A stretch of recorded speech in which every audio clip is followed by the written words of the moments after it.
as well. I always forget to do that because I can't put it on the same Switch.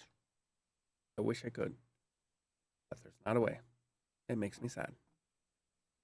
All right, now, hello and welcome. I'm Stooge. Today we're going to be playing Rosewater, a game just released by Gonzalez Francisco. It actually released just today. Yeah, Grundislav Games. Or Francisco Gonzalez, excuse me. I had his names backwards. So give me a moment while I make sure my now live notification goes on my Discord, which you can join here. And then we will get started. Yeah.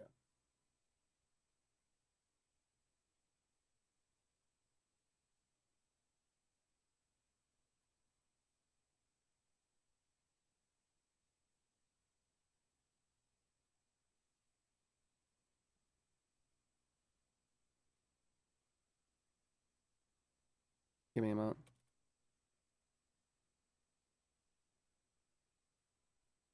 All right, and there's the now live notification there. So let's go ahead and get the game started. Let's take a look. Let me take a look at what the game configuration has. Okay, it's only using DirectX 9.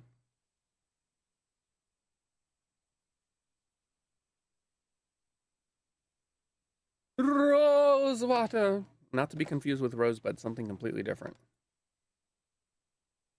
You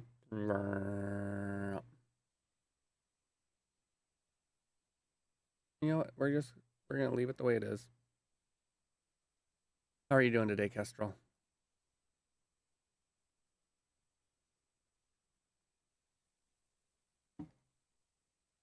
There we go.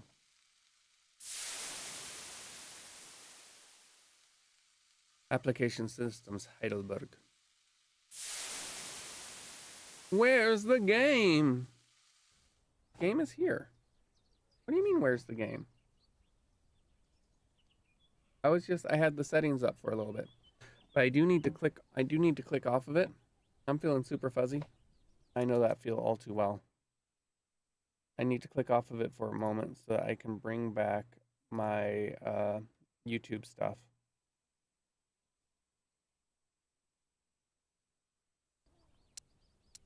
There we go. All right. Music volume, 50%. Sound volume, 75%. Language is English. Yes, please. Dynamic shadows. Okay. Not all looks good. I wonder what the accessibility is. Auto advanced text. Extended timers. Autosave alerts. Diary update alerts. Handwriting fonts. Text backdrop. Icon. Okay. Interesting. New game. Let's see what Rosewater has in store for us. I've been looking forward to this since they announced it months ago. Boarded the 743 from Pierre Lorraine for Rosewater, Western Vespuccia. No baggage to speak of, in the literal or metaphorical sense. Just a little hope. And that doesn't take up much space. Maverick, starring Maya Murphy and as Harley Ledger. Or Leger. Also starring Gavin Hammond, Matt Yang King, Christian Lance, G.K. Bowes, and Leilani Jones. Much has been said about the Western frontier. The perilous wilderness, the lawless towns, and the tough, hardened folk who make their way out there. Usually to get away from something worse. Yep. I suppose I'm about to become one of them myself. There's just one thing Rosewater's got that no place else has. An opportunity with my name on it. You sure about that? Francisco Gonzalez. I believe that the VO director is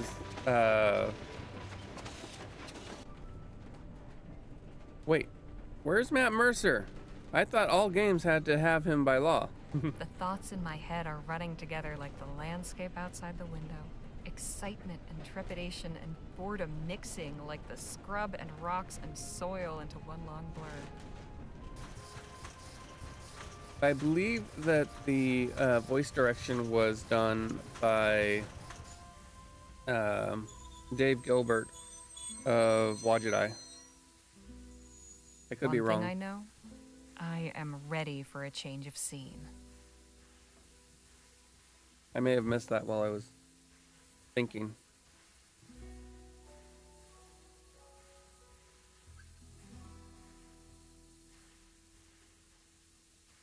Scene change. Western Vespuccia. The town of Rosewater. 1850. I do like the fact that they're leaning into the spaghetti western. Huh. Quiet. Howdy, ma'am. Allow me to extend the warmest of welcomes on behalf of the town of Rosewater and its inhabitants. Folks call me Jim.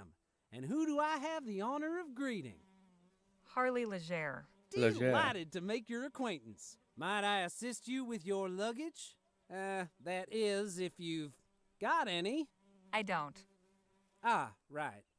Well, what brings you to our fair town, Mrs. Leger? I'm here for a job. I'm just passing through. That's none of your business. Okay. Miss. And I'm here about a job. Planning on sticking around, huh? Say, what line of work are you in? If you must know, well, I write. There's an opening at the Rosewater Post. Well, best of luck with that. The editor at that place ain't somebody you want to cross. Then we ought to get along fine. I'm sure you will. But as official town greeter, allow me to offer a small caution. Rosewater ain't always such a sleepy little town. Hey! Say, I've just remembered another engagement. This how you welcome new arrivals? I have a mind to give you a thrashing. All right, enough of that. Look, I was no choir girl. Well, I was never quite so dumb. I never cried as much as you, or I never got caught. I like the fact I never got caught. But I had the good sense not to get caught. Word of advice, kid. Don't pick your mark in broad daylight, especially not at a lawman's doorstep. Go on, beat it, or I really will give you something to cry about. Now, where in the ether is that damn publisher's office? Walking interaction. Left click, double click to skip walking. Inventory, right click or press I. Menu, escape, move cursor to top of screen. Hold O or middle mouse button.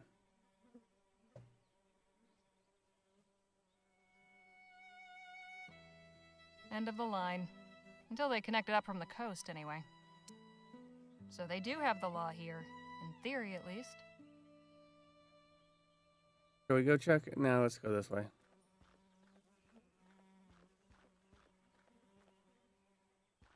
But they're really leaning into the spaghetti western. Interesting that the blacksmith is locked up. Can't be a good sign when even the blacksmith goes out of business. No shoes for you, horsies.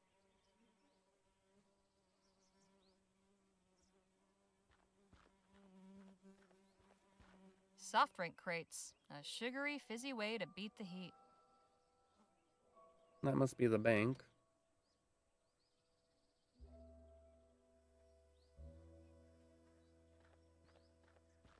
I hope that isn't the town water supply.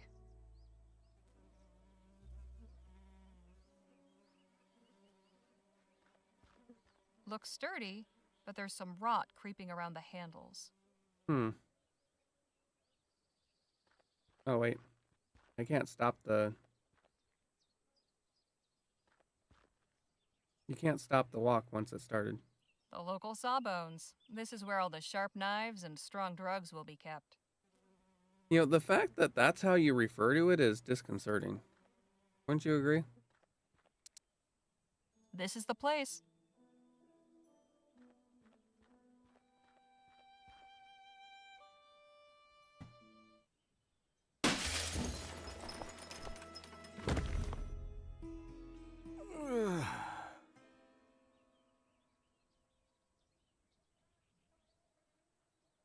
Are you all right? Holy hell! Are you all right, mister? I'll go get the doc. Don't you move. I'll fetch the doctor to have a look at you.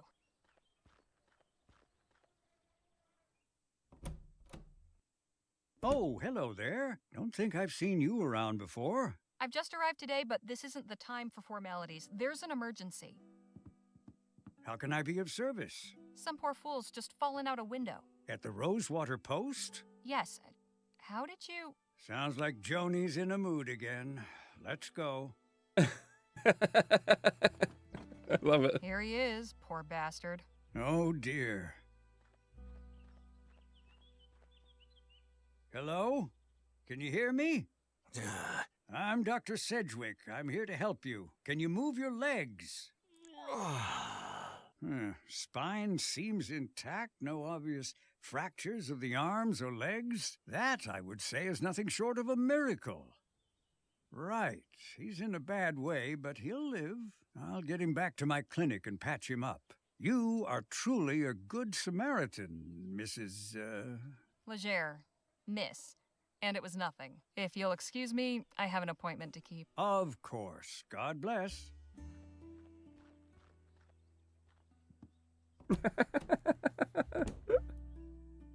Hello, can I help you with something? I'm here about the writing commission. Ah, yes, you must be Miss Leger. I believe you and Joni exchanged some correspondence on the matter already, yes? Yep, got the letter right here. May I see it, please? Thank you.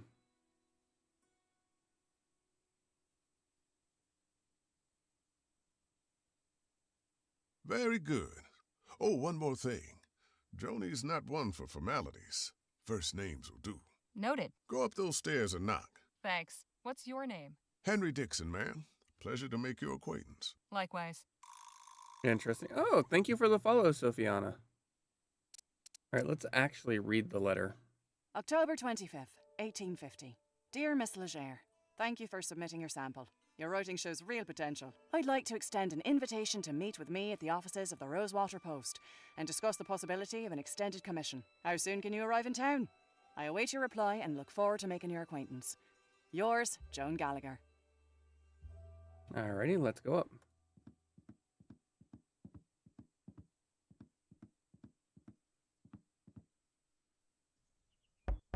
Come in. Hello, Okay. Joan. I'm Harley Leger. Ah, yes. Nice to finally put a face to the name. Please take a load off. Whiskey? Bit early for me, but thanks all the same. Sensible. I like that. I, however, have had a morning, so if you don't mind. That is a lot of whiskey. Say, have we met before? Something about you seems familiar. I don't believe so, no. Well, let's get down to the meat and potatoes, shall we? If you're going to join our little family here, I'd like to know more about you. Provide a succinct biography. Me? Well, I was born and raised in New Britannia. Got out, made my way west, and started writing. I saw your ad while I was up in Pierre. Thought a change of scenery would do me good. Well, admittedly, Rosewater isn't as cosmopolitan as it used to be, but maybe you'll find it to your liking. There hasn't been a dull moment since I stepped off the train. Speaking of, your writing sample had me in stitches. Haven't spent much time in Lamplight City myself, but your descriptions of the Lamplight. Tops in Lyon. Hilarious. That piece was inspired by my last visit a few years ago, actually. Oh? What brought that about? I had to take care of some family affairs. I hadn't been in a while. Yeah, family affairs. I had to go back and settle my late brother's affairs. Oh, I'm sorry. I hope it Wait. wasn't in connection with that awful business at the Lamplight City Expo. Oh, no, it was before that. The Expo disaster was a national tragedy, of course. But you know, Okay, I need to can't help check remembering something. it as the week our paper sold more copies than it has before or since. Let Isn't me that check. terrible? But enough about that. Let's get back to why we're here. I loved your sample, and I like you as well, Harley. So I'm going to go ahead and offer you a commission. I'll pay you 45 crowns for it. After that, we can talk about more regular opportunities. Give me a moment.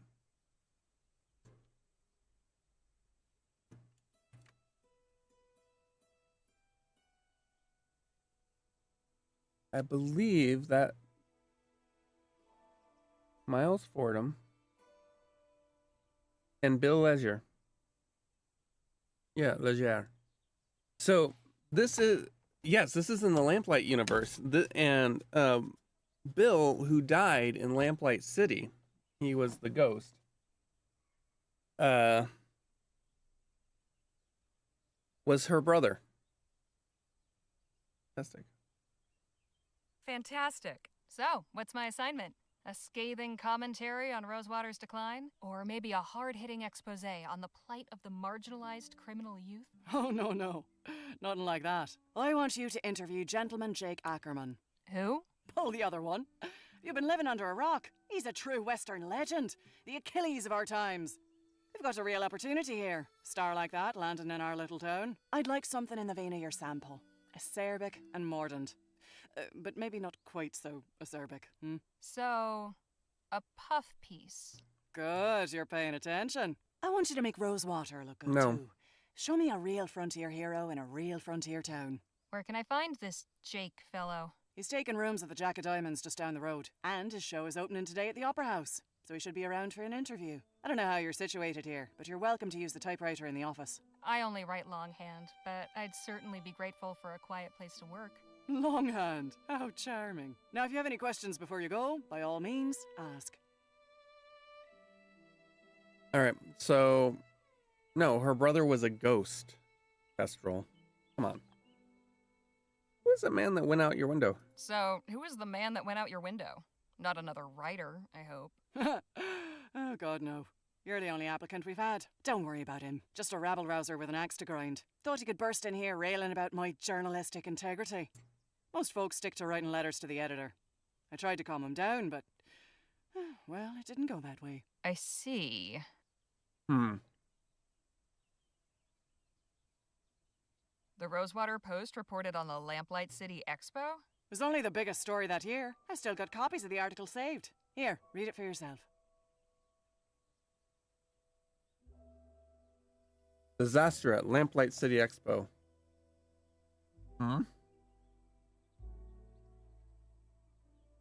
The Etheric Pavilion at the Global Exposition in New Bretagne, Kingsland, was the site of a terrifying disaster that claimed 15 lives on Saturday. During a demonstration by etheric researcher Dr. Bennett Clark, a device known as an etheric generator malfunctioned and released a burst of energy into the audience, instantly vaporizing 14 attendees and one stage assistant.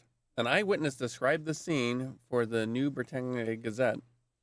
The thing started up with a great crackling noise, startling the ladies in attendance and raising several cries of excitement. In the next instant, there was a blinding flash of light. After that was just screams and a horrible burning smell. From where I stood, I could see that a bunch of folks gathered to one side of the apparatus were just gone. All that was left were shoes and hats and things in a pile of ash. And the worst thing was their shadows were still there on the wall behind. A controversial figure in the scientific community, Dr. Clark has championed novel theories on the existence of ethericity,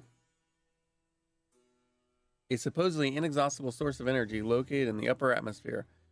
The Etheric Pavilion, an exhibit jointly sponsored by Kesling Industries, Harming and Grove, and Eastern Consolidated Coal, was intended to showcase the technology's potential before a global audience.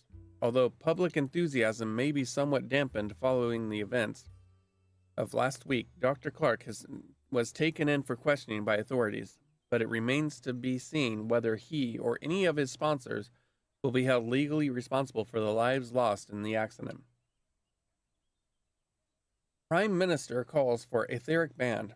Prime Minister Hart Leroy wasted no time in condemning the Lamplight City Expo disaster and called on Parliament to impose a ban on etheric research.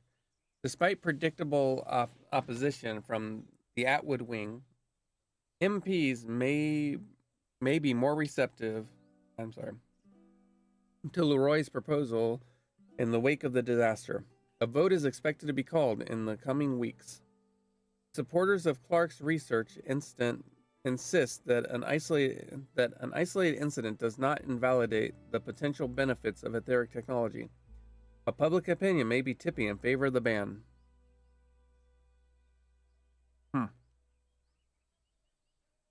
Interesting.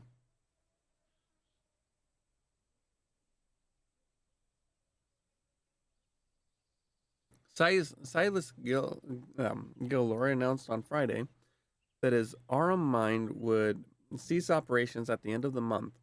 This marks the third major mine closure in the past year, in addition to many smaller claims that have been consolidated and sold cheaply or abandoned. Like every other prospector who hauled out here, I was hopeful after early results were so strong, but those deeper veins have failed to turn up, said Mr. Gilroy. It's all sparkle and no show.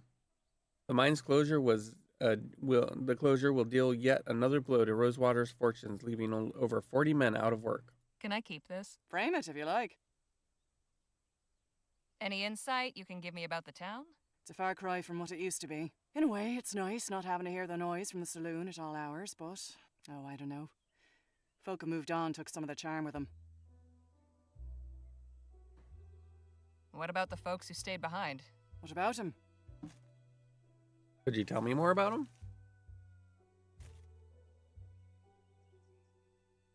I was hoping for more details. Far as you're concerned, the only person in Rosewater worth knowing right now is Jake Ackerman. If you're so keen to know about the rest, go meet him for yourself.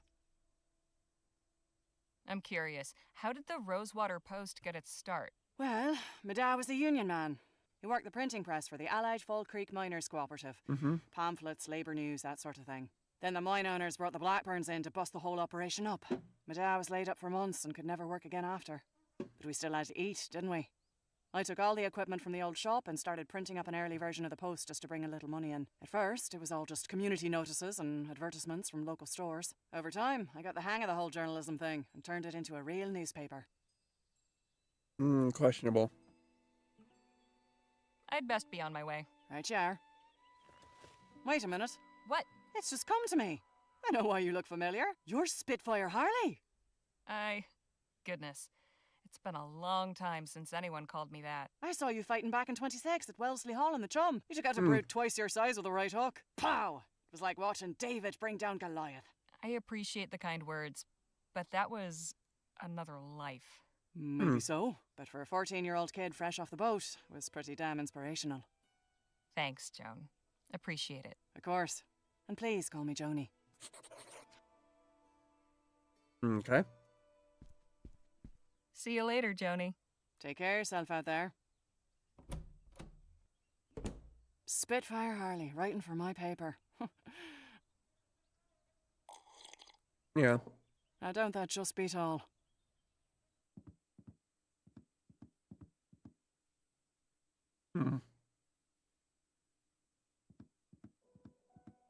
I forgot to do an important thing.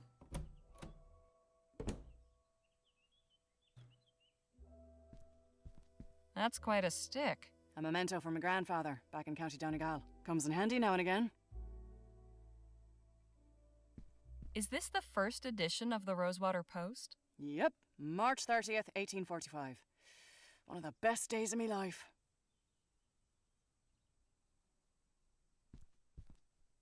You support Leroy? I'm a proud Labourite, sure. I'll admit he hasn't been my favourite PM. But the way things were going with Atwood and the Tradists, his place would have been swallowed up by an automated newspaper conglomerate. Labour Party gets me vote any day of the week. Fair enough.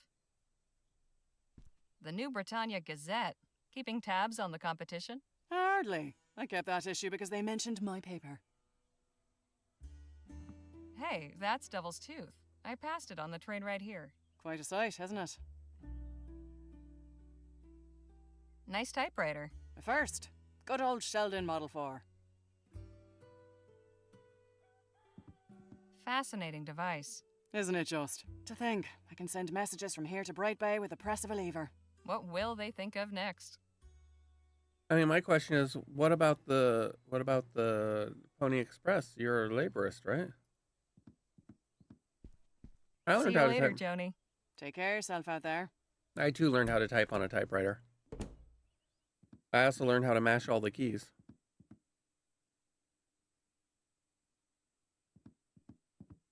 I make the hammers stick up. That cabinet's better organized than I'll ever be. They seem to be pretty active around here. I hope that means steady work. Impressive piece of machinery. Oh, no worries, Pokey. How are you doing?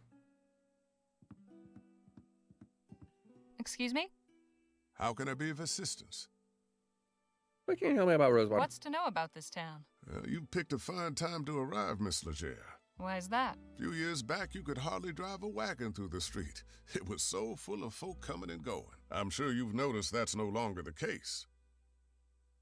What happened to all those people? So where did everyone go? Wherever the Orem actually is would be my guess. There's still some prospectors hanging on, convinced they'll find something everyone else missed. I'm sure they'll all come to their senses eventually. If they all go, where will that leave you? Why, getting by, I imagine. Peaceful, quiet life. The railroad still brings some traffic.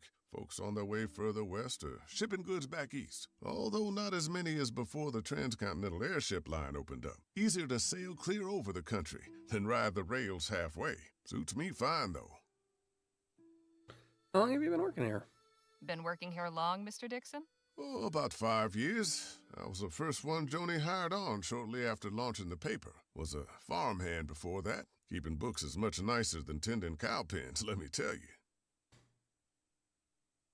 Anything I should know about the townsfolk?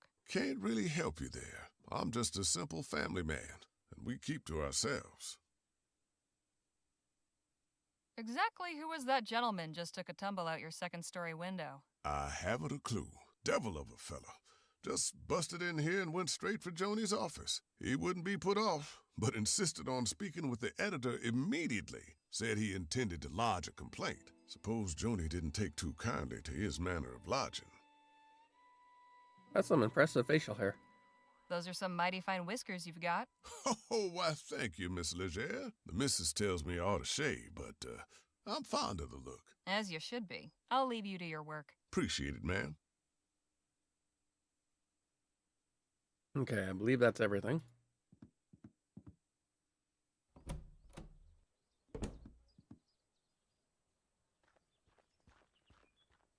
You doing okay, Pokey? Was your meeting satisfactory, ma'am? Quite so. Did you find any of those butterscotch sweets I asked for? Afraid not. Only taffy and some peppermints. Pity. This place seems to lack even the smallest of pleasures. Shall we?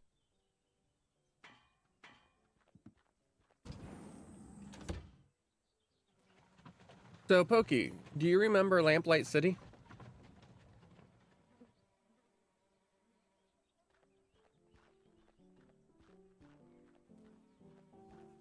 Looks like it's been up for ages. Wonder if they ever caught the guy. Or maybe he retired from crime. Or died of old age. I did stream Lamplight City long ago, Kestrel. Horse pills? Is that pills for horses or pills made from horses? Or both? The previous one by the same Wonder the if same whiskey developer. here is any better than the rot gut back in Pierre.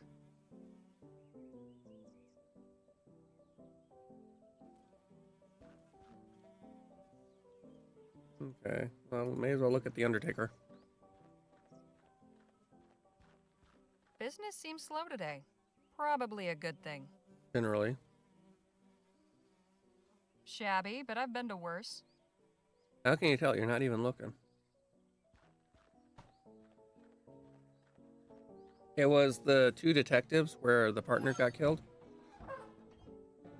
and became a ghost. All right.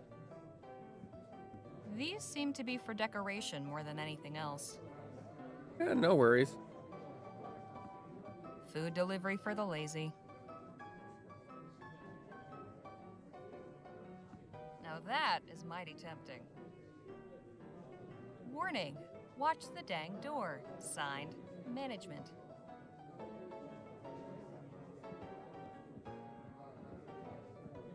Scenes from the wild country. A night campfire, a wild horse, and a bear in the mountains. Sure would be something to see all that up close and personal. Except maybe the bear. You sure about that? Someone's hunting trophy. The local populace getting sloshed. I bet that piano hasn't been tuned since the De Leon administration. She's making the best of it, though. Excuse me, kid, I need to get upstairs. I'm really sorry, miss, but Mr. Ackerman's not taking any more meetings right now. I'm from the road. I'm here on behalf of the Rosewater Post. Did you make an appointment? No, I just got the assignment. Okay, look, Mr. Ackerman's upstairs getting ready for his show. It starts in less than an hour. Why don't you come by and watch? You can come meet him afterwards. I just need to interview him for a newspaper article. Well, now, that's perfect. If you're going to write about him, you should definitely see the show. Trust me, he's a real dazzler. Suppose it beats waiting around here. Alrighty. Oh, shadowing. Yep. Oh, look. Now there's somebody here. A flag has been tripped. Alright, let's keep going.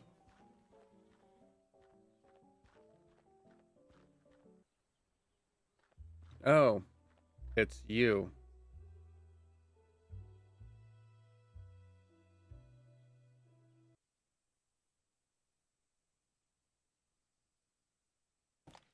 So, you weren't here when I started, Pokey, so... what you saw, what you meant, kill him. He was working, uh-oh. Oh. Oh. Okay, I don't know what happened there. Somehow it was no longer the active window. But this guy was working with a pickpocket. Never heard of this one. Betrayal, murder, revenge, classic stuff. Never works out that way in real life. Dr. Bennett Clark, Master of Ethers.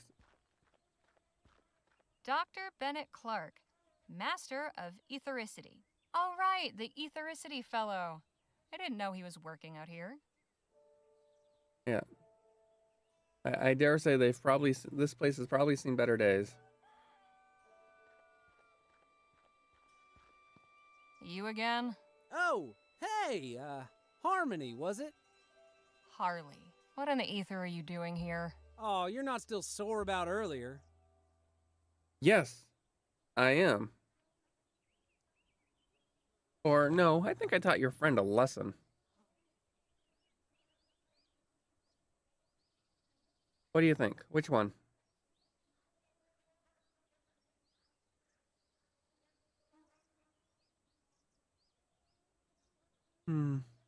Nah, but your little friend might think twice about hoodwinking strangers again. Look, nothing personal. My brother and me are just doing our best to get by.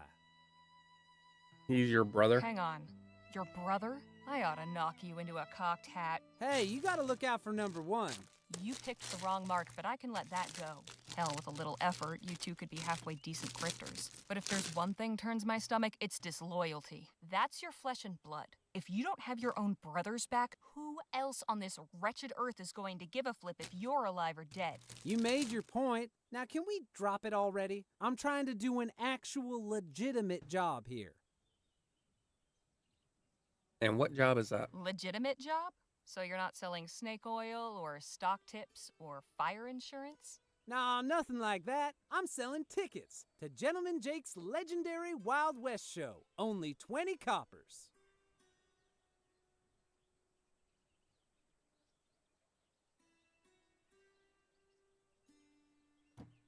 Gentleman Jake's, huh? Let me check my inventory. I'll take one of those tickets. Swell! And when would you like to come see the show? Whenever it starts? Oh, you mean today? Oh, well, I'm afraid I gotta disappoint you there. Sold the last of today's tickets not 10 minutes before you walked up. Seriously?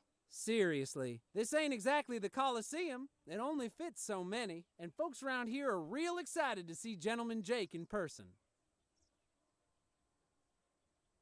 I guess I'll be back later. Kestrel still says kill him. Wait here. I'll be back. I look forward to it. For 20 coppers, it had better be one hell of a show.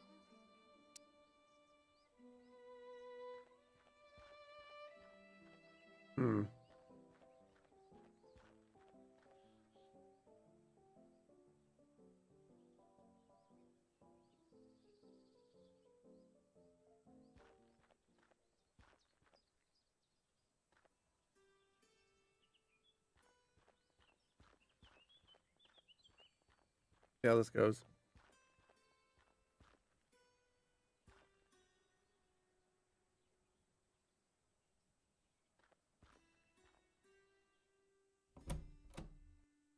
Hello again, Miss Leger.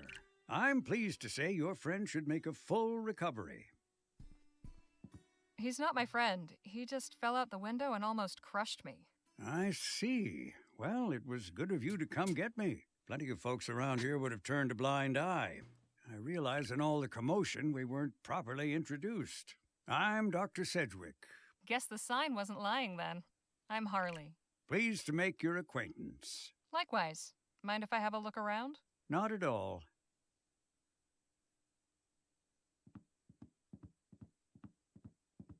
Medical College of Wicks? Never heard of it. It's in central Rotterdam. Not quite the University of New Britannia, but then what is? Have you actually read all these books, Doc? I have. They also serve for reference. Yep. Learning is a lifelong endeavor. I try. Quite a variety of potions and tonics you've got here, Doc. It's only a small part of the bounteous pharmacopoeia that nature might make available to us, if only we knew her secrets. There is so much to be discovered. Why you got a spittoon? That's impressively clean. Cleanliness is next to godliness, as they say, and good health starts with good hygiene.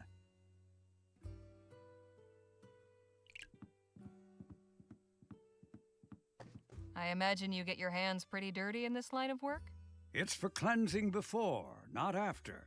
I am a follower of the modern European theories, positing that disease follows from the propagation of tiny animalcules living on the surface of the skin. Thorough washing with soap and water is said to eradicate them. Drown the little bastards, huh? Something like that. He's an insufferable type character, I think. What's in the pouch? Oh, just some supplies for house calls and emergencies.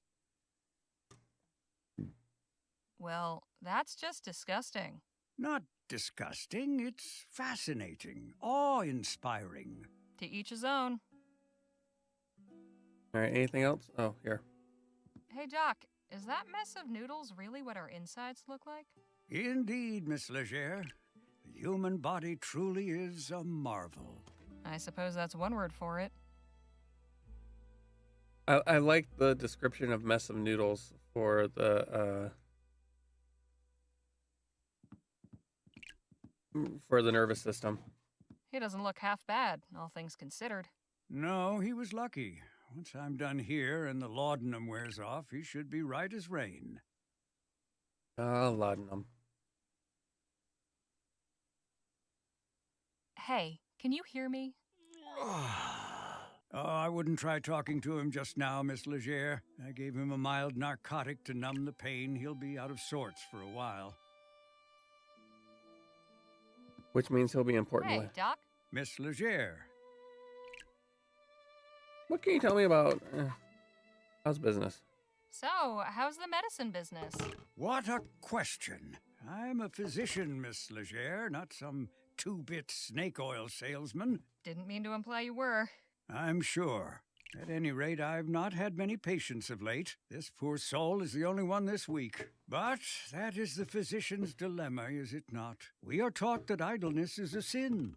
But better that I am idle and the townsfolk healthy than my surgery be full of the ill and infirm. That is absolutely true. Got any knowledge to impart about Rosewater? Oh, well, it's a fine town. You don't sound too enthused. Yeah. I'm sure you'll find plenty to see and do here. Give it to me straight, Doc. I want to know your thoughts on this place. Warts and all. Were Rosewater one of my patients, I would say the prognosis is not good. Not since all the Aurum claims dried up and the airship routes opened, leapfrogging over our rail line. The hangers-on keep this place gasping for breath, but I fear they only prolong the inevitable. I hope I haven't discouraged you, but you did ask my opinion. What do you, okay. If things are so bad, why not pick up and move elsewhere? I swore an oath to do no harm, Miss Legere. As the town's only physician, leaving would mean abandoning my patients. There may not be many left to call on my services, but when they do, I am the only barrier standing between them and the grave. Isn't that a bit dramatic, Doc? No. Say what you will. I know where I stand on the matter. No, that is decidedly... That is decidedly not overly dramatic. Why not train somebody to take over for you? I did have an apprentice not long ago, my ward, Nadine. What happened to her? Oh, this is no kind of life for a restless young person. I encouraged her to put her talents to use elsewhere. She's ministering to the local native tribe now. Interesting. Who is this tribe? I'm afraid I don't know much about them, just that they have a small village somewhere in the valley. I believe they call themselves the Audam? Autumn? I'm not certain of the pronunciation. At any rate, they don't come to the town, and I imagine the townsfolk mostly let them be as well. What do you know about the other townsfolk? You must know all about the townsfolk. I am well acquainted with all their ailments, proclivities, and vices. But if you're just seeking gossip, you'll have to find it elsewhere. I'll see you later, Doc. Do take care of yourself. Don't want you to be a patient of mine.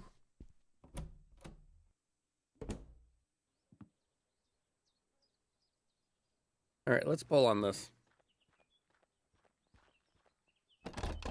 This padlock's not going anywhere. Not without encouragement. Encouragement, you say? All right, let's go see the sheriff.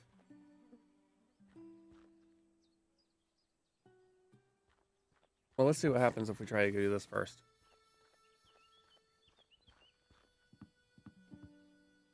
And turn around, come back. Okay. Go see the sheriff. I shot the sheriff, but I didn't shoot the deputy.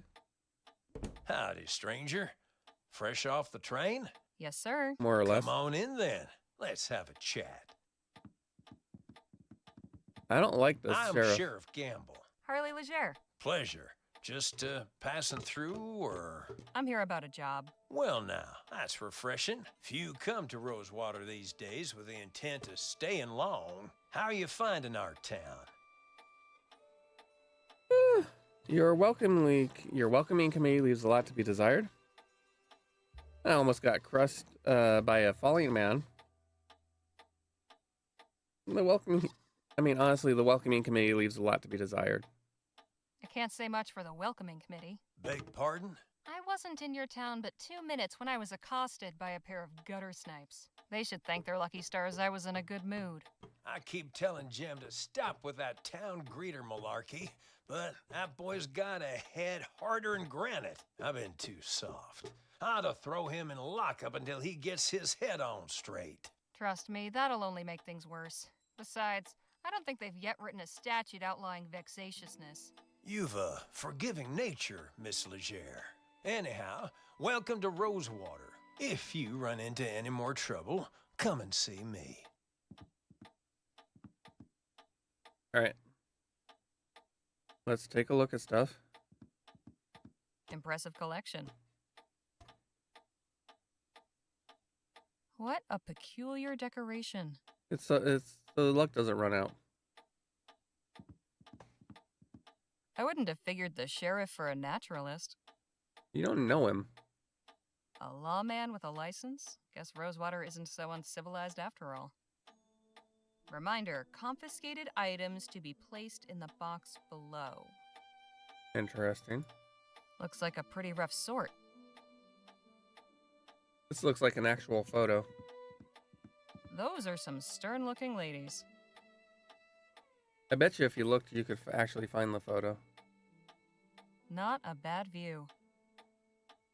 Hey, Sheriff? Yes, ma'am? What's this photo of? That's a view of Colchester, where I grew up.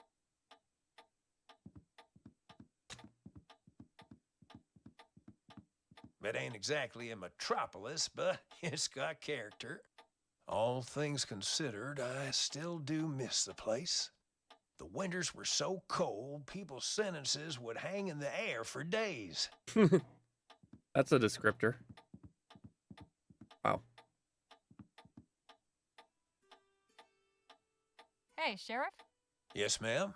Who are the people in this photo? Those are my sisters, Lord bless them. You still here, Pokey? Mary was always my favorite. The trouble we used to get into when we was kids. Thank you. Sadie died a few months after this picture was taken. I'm grateful to have this to remind me of her smile. Reba married an oil man. I think they're living in some big mansion on the coast somewhere. Interesting. What about the other two?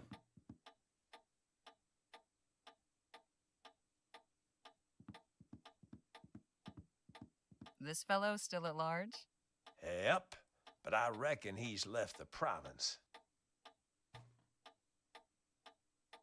Does this license mean you went to sheriff's school? No, it means I was officially elected to the position by the people of this town. The paper is really just a formality. Interesting. Fancy yourself a lepidopterist? Ha, hardly. Picked that display up from a passing rag and bone man. But I like when the sun shines on their wings just so. Real thing of beauty. I like it.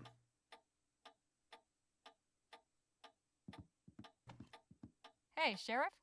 What's on your mind? Why have you got a horseshoe hanging above the door? Ah, glad you asked. My grandpappy told me a story about a blacksmith who was visited by the devil. The devil asked the smith to make him a horseshoe for his own hoofed feet, you see. So, the blacksmith took a red-hot horseshoe and nailed it straight onto one of his hooves. The devil howled out in pain. He begged the blacksmith to take it off again. The smith agreed, but on one condition. The devil must always respect the horseshoe and never enter any place where one is hung above the door. Okay, I wasn't familiar with Hell that. of a story, wouldn't you say? I wasn't familiar with that particular mythos. A plain leather bag. Wonder what's inside. Only one way to find out. But first, let's ask about the rifles. Hey, Sheriff? Miss Leger? What's the story with these guns? Now these are standard issue repeaters. Pretty powerful rifles. Thankfully, I've yet to use one in the line of duty. Wouldn't want to be on the receiving end of one of these. Yes? Alright, now let's ask about this. What's in the bag?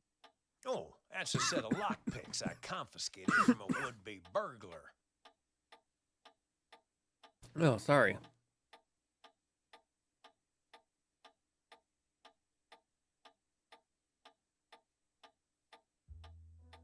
I was hoping that the eyes back and forth movement would line up with the ticking of the clock. It almost lines up. Okay. I believe we have spoken to everybody that we can. And we're going to need those lockpicks to get into this locked.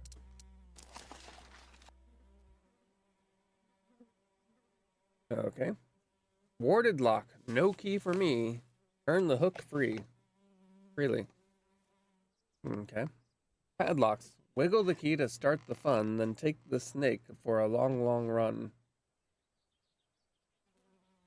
Deadbolts. Tense the key and choose the snake.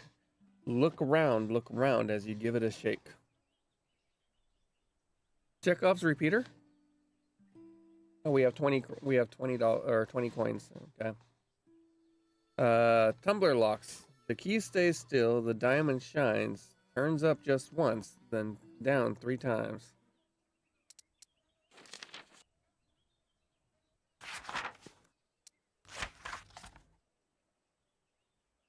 Aboard the WV Express. Boarded the 743 from Pierre Lorraine for Rosewater, Western Vespuccia. No baggage to speak of in the Okay, this is what we heard. This is everything that we heard.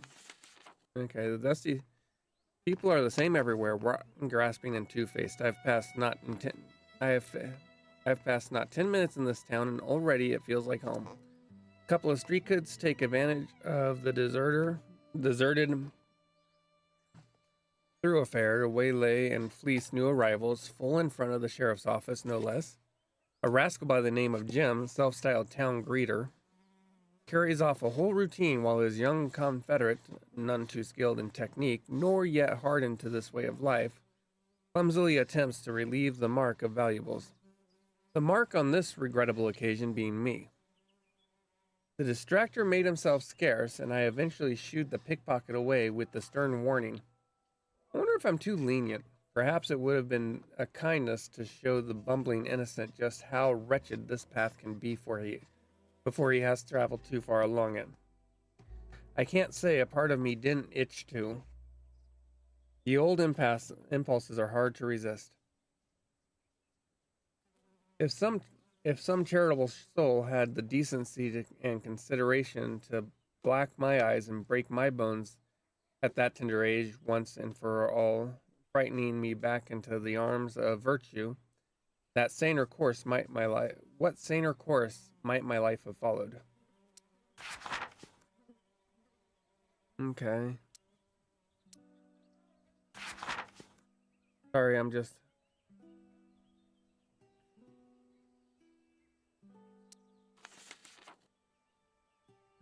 I'll try to remember to read that later. It's a lot. Okay.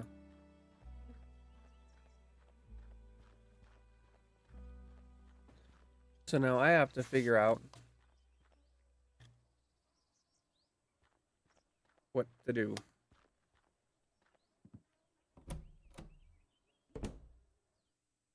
Good to see you again. Yeah.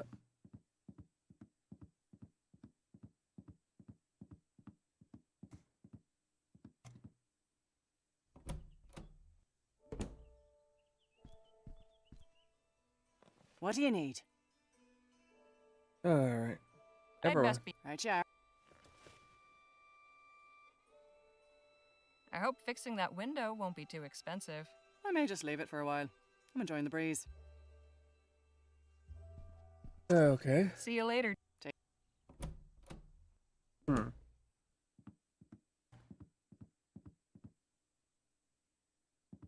Let's see if he's got anything else.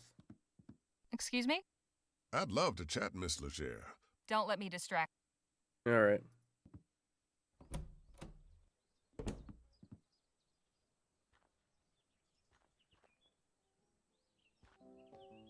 We're just gonna do some double-click shenanigans.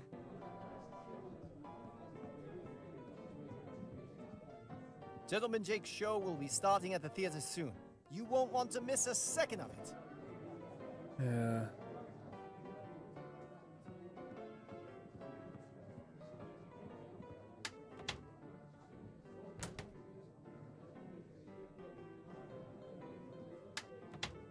Nope.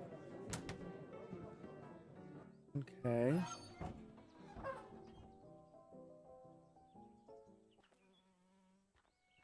Hmm.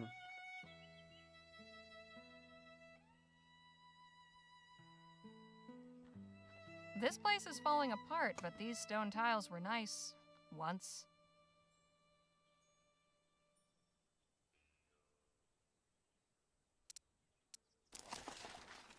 Close.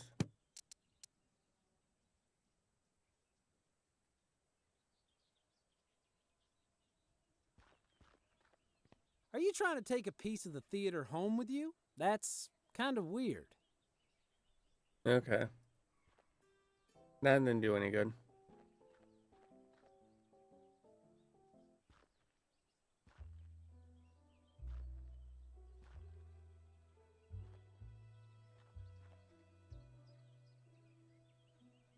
Hmm.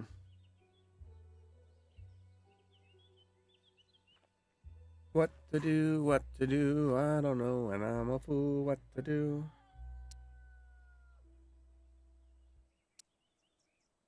Whoop.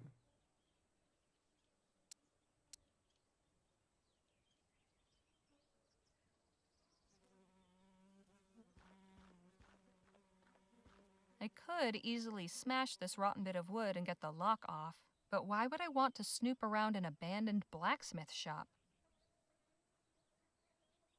Okay.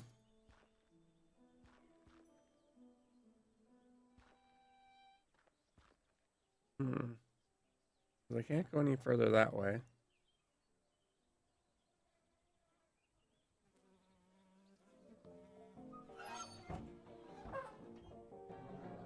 Hmm.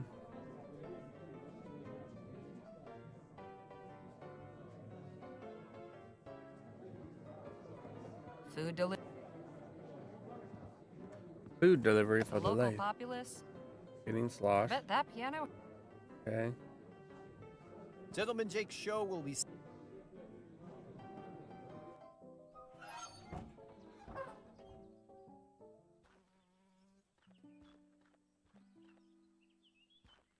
Hey. Yeah? All right, look. I don't need to see some yahoo firing off his pea shooter. I just want to talk to this Jake fellow. And I'm sure Gentleman Jake would be happy to meet you if you had a ticket to get in. Course, I might be able to sneak you in quiet-like, but I'd be putting my job on the line, and I can't afford to lose it now. After all, I have my little brother to look after. Just tell me what you want. Only a small favor. Spit it out. Just help me retrieve something. A small item of great personal value. It's only my pa's pocket watch. Family heirloom, you see. Uh-huh. What happened to it? It was stolen is what? By that one-eyed scalawag Lola Johnson. Probably stashed it away in the old smithy. She's been squatting in there for weeks now.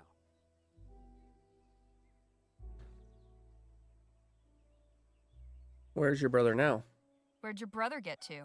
Keeping out of trouble? Matter of fact, he's trying to make good after that screw-up earlier. Decided he's gonna try and get Pa's watch back all by himself. He's real tore up over losing it. That's a terrible idea. And you're letting him risk his neck again? He'll be collared in no time. Like as not, you'll never see him again. Oh, I know. I tried talking sense into him, but he's dead set on it. Wants to prove himself. But he'll be in real hot water if he gets caught, which he probably will. That's why I'm asking you to do it before he goes and does something stupid. I can tell you could pull it off. No problem. Kestrel really hates Jem. If this Lola stole from you, why not report it to the sheriff? Oh, come on. I thought you was sharp. That lazy tyrant would cuff my brother and me soon as look at us. It's just the two of us. Me and him against the world. We got no one else to turn to. So, will you help us out?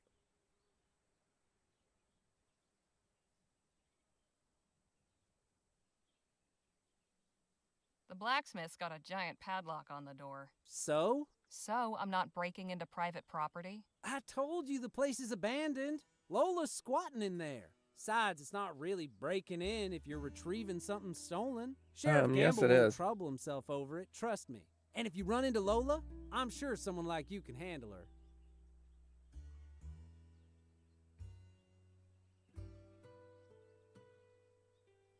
That kid deserves better than getting strung up for doing your dirty work.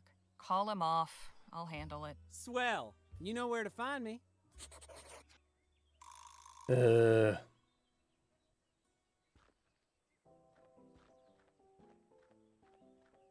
He is the worst brother.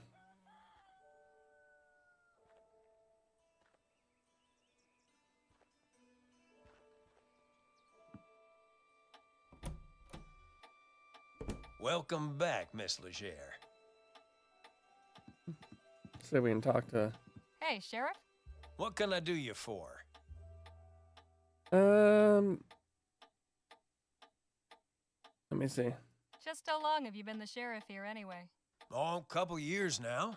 Like most everyone else, I came to Rosewater in '48 when we thought the hills were full of Orem. Except I stayed when it turned out they weren't. You were a prospector? Yep. But it turns out lawman was a more stable career. Tell me about Rosewater. A man in your position must have plenty to say about the town he serves. Suppose that's true. But a stroll down Main will tell you most everything you need to know. What else is there around here? Anything of interest in the surrounding area? Not really. The San Bernardo Valley don't offer much in the way of sightseeing. There's an army fort, Fort Beaumont, and an abandoned relic that used to be a laboratory. There's also an Indian village on the other side of the valley. But you'll want to steer clear. I've heard tell they can be real territorial. But all that's outside my jurisdiction. When you leave my town, you're taking your chances out there. Uh-huh. Were you aware that a man was thrown from the window at the Rosewater Post? Is that right? Who was it? Never saw him before. Looked New Spanish. Is he alive? Yes, he's in Doc Sedgwick's care. Well, that's good. Sounds like I need to have words with Joni, though. All right. Are you acquainted with Lola Johnson? Not really. She mostly keeps to herself. As long as she don't cause trouble, I'm willing to overlook the squatting. I saw a lady coming out of the saloon earlier. She was older, fancy looking, sounded old country. Any idea who that is? Can't say it rings any bells. Wonder what someone like that'd be doing in Rosewater. That is the question, isn't it? What's the story with Gentleman Jake? Mm-hmm. Which one? If even half of them are true, he's a lion among men, a real Western hero. But you can catch his show while he's in town and hear it straight from the source. Is Doc Sedgwick on the up and up, or is he one of those frontier quacks? Oh, no. Doc Sedgwick's tried and true. Well, he saved the town from a yellow fever epidemic just last year. The doc's pretty much the glue holding this town together. Leastways, that's what he's fond of telling everybody. Can you tell me about Joan Gallagher? Whew, I've yet to meet anyone with a more fiery temper. My advice is to stay on Joni's good side.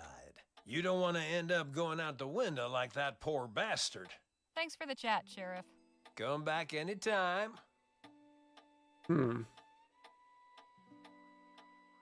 I gotta do a quick BRB. Give me a few minutes.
Tick tock, tick tock. The mouse ran up the clock.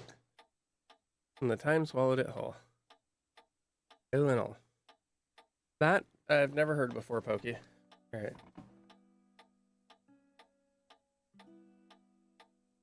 Doesn't look too comfy, but I guess that's the point. Maybe. Does this cell see much use? Nah, not really. Well, that's fine by me. The less I have to clean out that pot, the better. Hmm.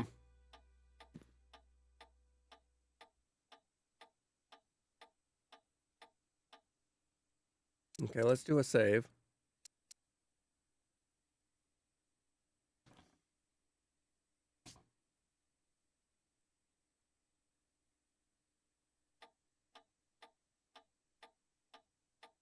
I can't just swipe these from right under his nose.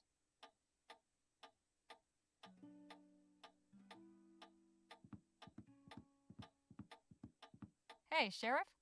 Huh? Could you tell me about the ladies in this photo again? Those are my sisters, Lord bless them.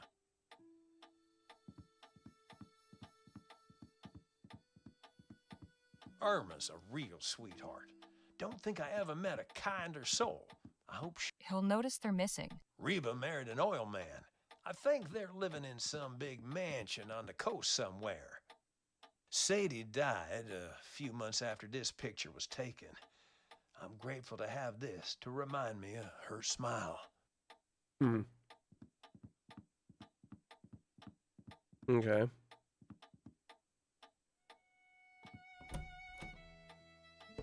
Hmm.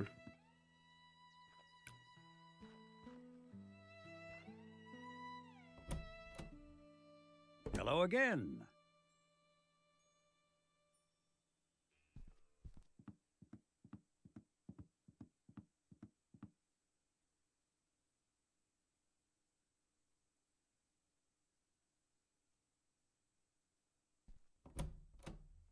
Okay.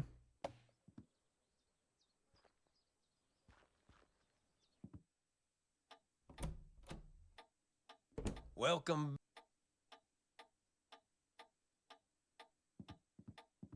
I can't double click to just jump to there, so that's unfortunate. Hey, Sheriff? Ma'am? Could you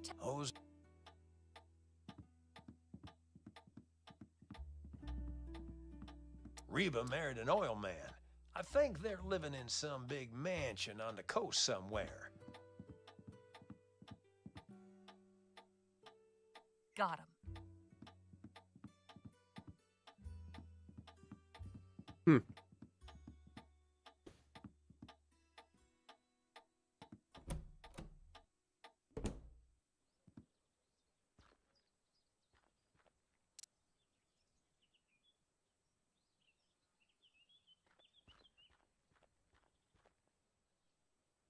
This should be easy to pick. Just have to remember that rhyme I taught Bill. Good thing I wrote it down in my journal. Wiggle the key to start the fun and take the snake for a long, long run.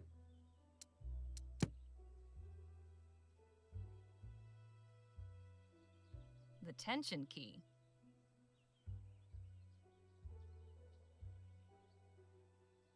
A snake.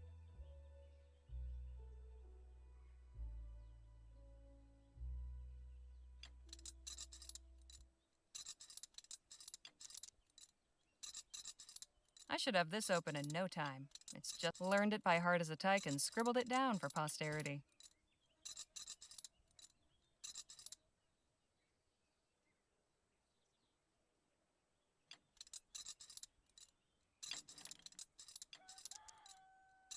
I should have learned it.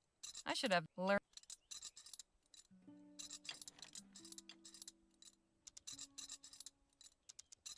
Oh, wait. Left. Okay. Long, long run. Fantastic.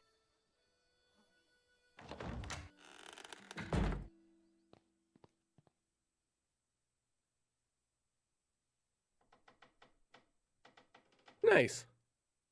Mm-hmm.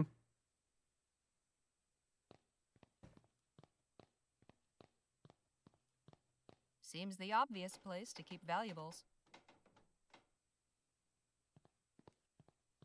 Did the blacksmith dabble as a Wainwright? Wow. Guess the devil won't be coming in here.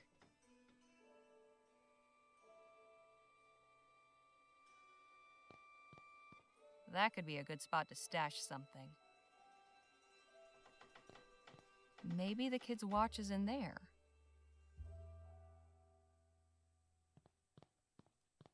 Doesn't look too comfortable. Scrap metal. Must not be valuable or it'd be salvaged by now. Decorative or a functional hiding place? All right. Let's see how this goes. Emptier than that fool Jem's head. Yep. Absolutely nothing.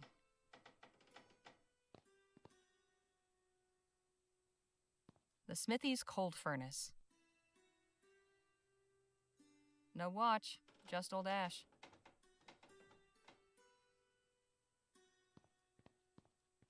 Come on, give me something disgusting. Empty. Nothing here. Well now, what have we here? Got what I came for. Best not to stick around. And Joanna comes in. Or Lola comes in.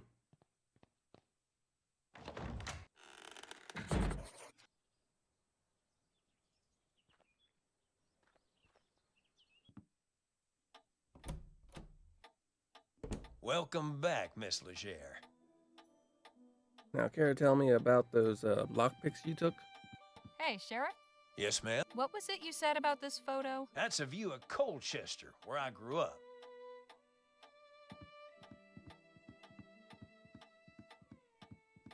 My folks still have a ranch there. Been meaning to pay 'em a visit.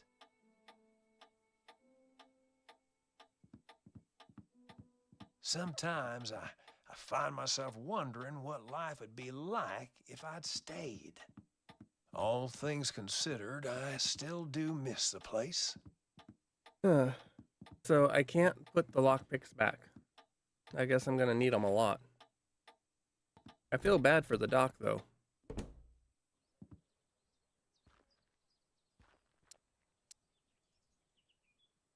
Fancy.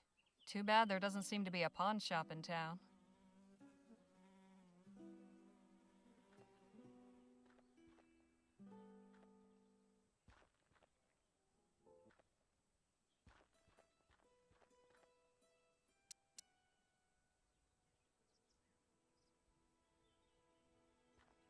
Here's your watch back. No fooling. You actually got it? They didn't used to call me Housebreaker Harley for nothing. Hey, I'm impressed. Anyways, that's my part of the bargain held up. You gonna let me in now? Sure, go on. Oh, and thanks. I know we've had our tiffs, but I really do appreciate you getting this for me. My dear departed pa can rest easy again knowing his watch is back where it belongs. That's not your watch at all, is it? Well, it is now. Kid, if I were you, I'd make myself scarce. Otherwise, the only way you'll be able to tell the time on that thing is by squatting over a mirror. You get me? Yes, ma'am.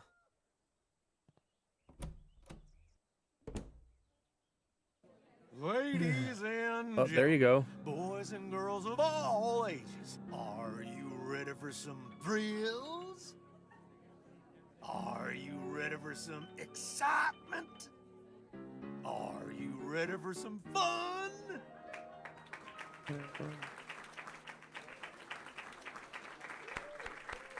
I'll applaud. Then without further ado, may I present the star of our show, the last man standing at the Bleachbone Gulch Showdown, the only man to defeat Bastard Billy Boakes in a duel, the man who discovered a gentleman, then gifted it to an orphanage, Gentleman Jake Ackerman!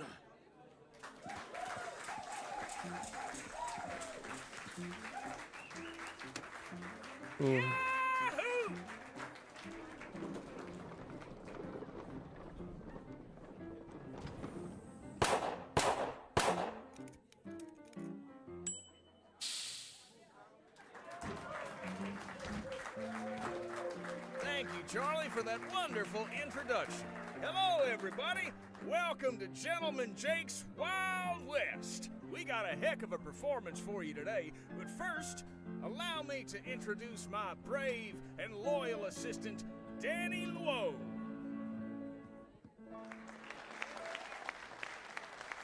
Now let's get this show on the road. Kestrel just wants everybody to die. And that, ladies and gentlemen, is how you rope a steer. Keep it going, Danny. Maybe you'll lasso yourself one someday.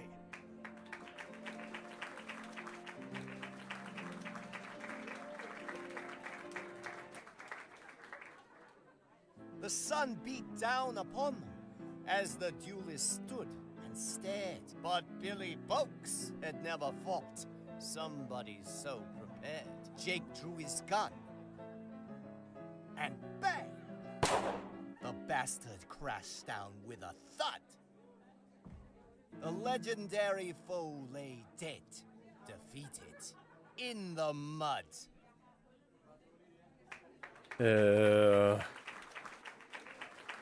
This is not good. Kestrel just wants people to die. For a most challenging proposition, perhaps the greatest feat of marksmanship to which a man can set his sights. You see those 5 juggling balls that Charlie keeps whirling aloft in such a dizzying display? Ladies and gentlemen, fix your eyes on that green ball in particular, and do not dare blink. For with but a single bullet, I will pluck it from the very air.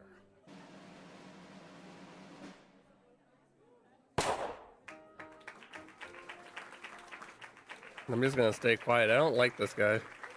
But I'm not a heckler either. And that, ladies and gentlemen, is our show. Thank you all so much. You've been a truly magnanimous, magnificent, and majestic audience. And you can take home a piece of the legend. Come on down to the Jack of Diamonds to get an autograph or a souvenir ferrotype. We'll be there until last call. Stop by and shake hands with Gentleman Jake. Ladies and gentlemen, good night. Yeah. Kestrel is just not having any of this.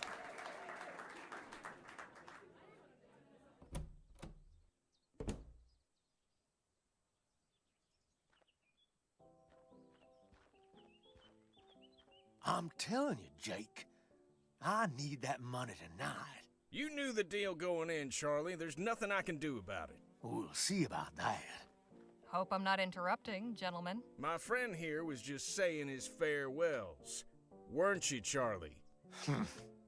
That was not worth the watch. No, it wasn't. Please do pardon that unpleasant display. What can I do for you, my dear? Name's Harley Leger. I'd like to interview you for the Rosewater Post. Well, shucks, it would be my pleasure, Miss Leger. Shall we go upstairs to my room? Beats standing out here in the dust. Lead on. Miss Leger, permit me to introduce my associate, Danny Luo. We've met, actually. Not formally, I suppose. Nice to properly make your acquaintance, Miss Leger. Likewise, Mr. Luo. Please, you can call me Danny. Everybody does. So what did you think of the show? Pretty spectacular, huh? It was. All right, we going to be diplomatic. Yes, that's definitely the word for it. I'm glad you think so. Shall Gotta we be diplomatic. proceed with the interview?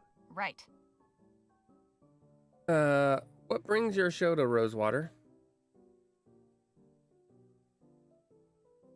How did you come to pick Rosewater as your latest venue? Simple.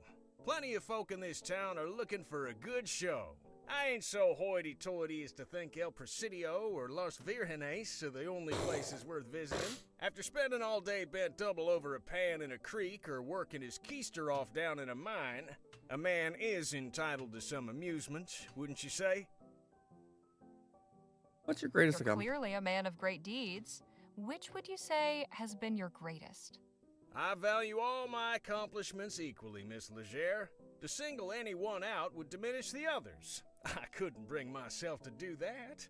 What a noble sentiment. I like to think so. Yes, you do. So who is the real Gentleman Jake? Mercy me. That's a hell of a question.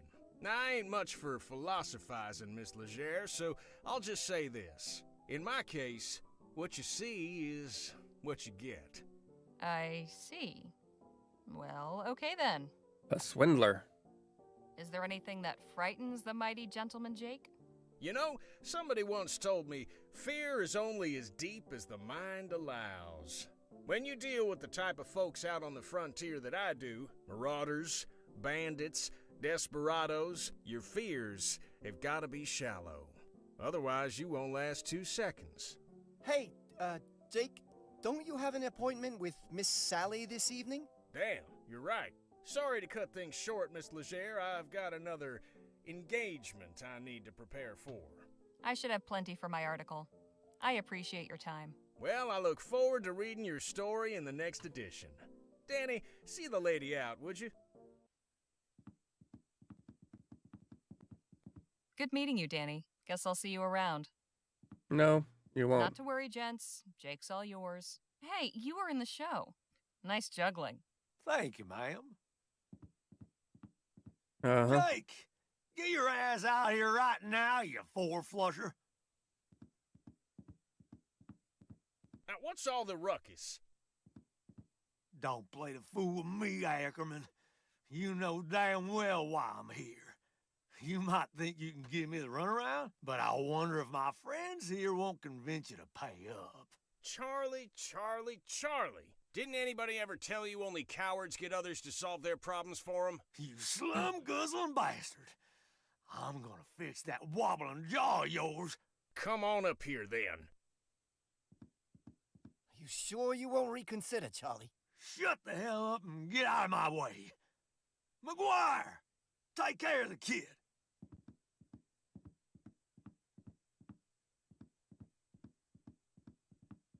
Let's dance, cowboy.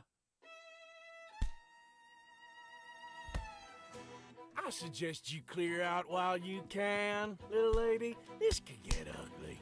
From where I'm standing, it's pretty damn ugly already. Hey! So that's how you want it, huh? Fine. I'll let the boss deal with you when he's done.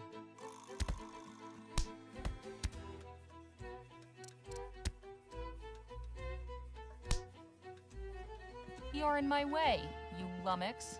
And that's where I'm staying.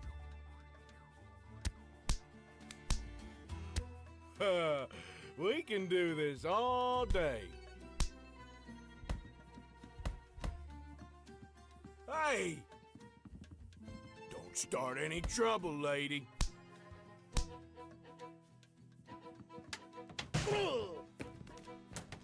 Whoopsie daisy.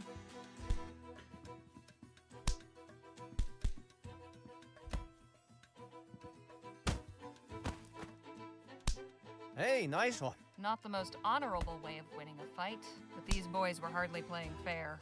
Hey, Charlie. Well, looks like your guys weren't as tough as you hoped.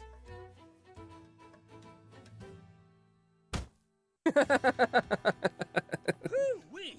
That got the old blood pumping. You've got some interesting associates, Mr. Ackerman. If you'll excuse me, I have an article to write. Hang on just a minute. I'd be a fool to just let you walk away after that performance. Come on back up here. I've got a business proposition that may interest you. What about Miss Sally? Oh, she can wait. All right, Miss Legere, I won't beat around the bush. Danny and I are looking to get some folks together for a job, and I think you'd make a damn fine addition to the team. What sort of job? Ever hear of Dr. Bennett Clark? Sure, who hasn't? Of course. The etheric researcher. What about him? Dr. Clark moved out here not long after the big disaster back in Lamplight City. He kept up his research, even did some demonstrations at the Opera House. Till one day, he just up and vanished. Nobody's seen hide nor hair of him in nearly a year. What happened to him? So is he dead or what? That's the thing. Nobody knows. Nobody But the real knows. question is what he left behind. We're going in search of Dr. Clark's fortune. Come again? The feller was loaded. Somehow he managed to talk a bunch of big money investors from back east into financing his research. All those gizmos and doodads don't come cheap, you know? We find his stash, we'll all be rolling in it for years to come. Stash? What stash? Surely it's all just numbers on a ledger somewhere. Nope. I'm telling you, he kept his assets in cold, hard cash. So you're looking to rob a man blind just because nobody knows where he is? Now, nothing so uncouth as that. Picture this. A swashbuckling pirate captain, his vessel freighted with treasure. The vast fleets of law and order circling him, closing in. He digs a hole in the sands of some sun-kissed tropical beach to conceal his ill-gotten loot and makes himself scarce. Circumstance conspires to deprive him of the opportunity to return. Now, is the brave treasure hunter who seeks and unearths the bounty guilty of robbery? Or is he just returning to the world what would otherwise lie forgotten and worthless? See, we're not after Clark's personal wealth. The money in question was meant to bankroll his etheric research. Since that's been outlawed, he can't touch it. And it's a drop in the ocean for the investors. They'll never miss it. How many folks are you planning on bringing into this? It depends on what we find. But I promise you, we'll all get a fair split. Enough to make it all worthwhile. What's your plan? Clark had a lab nearby, a couple miles outside of town. Last place anybody saw him. We poke around there, retrace his steps, and it should lead us straight to the loot. Now, call me crazy, but I get the impression you're not entirely convinced. I'm not. What if this is all a wild goose chase and gets us killed? Truth be told, I'm not. How can you be sure Clark isn't just holed up in some cave with his cash? Yeah. Or that someone didn't off him so they could claim it for themselves? That We is the follow question. Clark, and whatever vanished him could end up vanishing us, too. I admit we're asking you to put a lot of faith in us. Hell, I'd probably be just as incredulous were I in your position. Mr. Ackerman's a good man, Miss Leger. He's never led me astray in all the time I've known him. I appreciate it, Danny, but I think Miss Leger's gonna need a little more than just your word. Look, I've known quite a few moneyed folk in my time. They all got one thing in common. You know what that is? They love to spend their riches. They don't give a crap about people like us. They couldn't give a rat's ass about folks like you and me. I admit I cannot emphatically contradict you there, but not what I meant. So what do they have in common? They're good at keeping their money safe. Clark's cash is out there. I just know it. As far as your safety, you just took out a couple of brutes twice our size. It's plain to see you can take care of yourself. I'm pretty good with my pistols, and Mr. Ackerman can talk his way out of anything. But we could use somebody who's good in a fight. Besides, stick around old Jake long enough and you'll have enough material to write a whole book. Forget a measly little write-up in the local rag. I'm offering you a front row seat to a much better show. So, what do you say? Yeah. I'm in, but no funny business.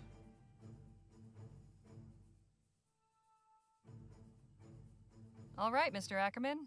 I'm in, but try anything funny, and I walk. Understood. You won't regret this, Miss Leger. We'll set out for the lab at daybreak. And please, call me Jake. A lot of, Dr. Clark's laboratory is a short hike from Rosewater. After getting run out of Lamplight City, this is where he went to ground. A secluded desert facility where he could get up to who knows what. Jake, Danny, and I head there at first light to see what secrets he left behind. This seems very reminiscent of Quite Tesla. a sight, ain't it? I'll say. What the hell was Clark doing out here? That's a question for minds greater than ours, Miss Leger. This is very reminiscent of Tesla. Now there's something you don't see every day. You can say that again. Can we talk? What's on your mind?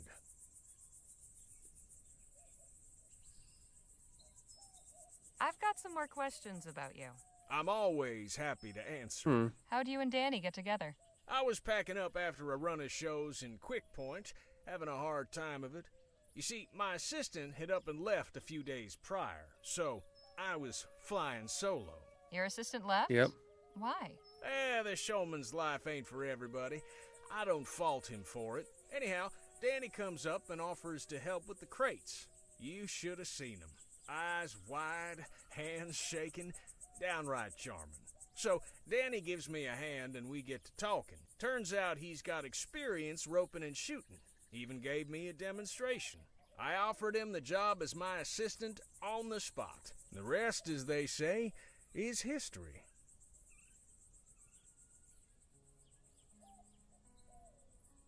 I want to hear about your previous money. Would you care to recount some of your previous adventures? I'd love to, but I'm afraid now just ain't the time.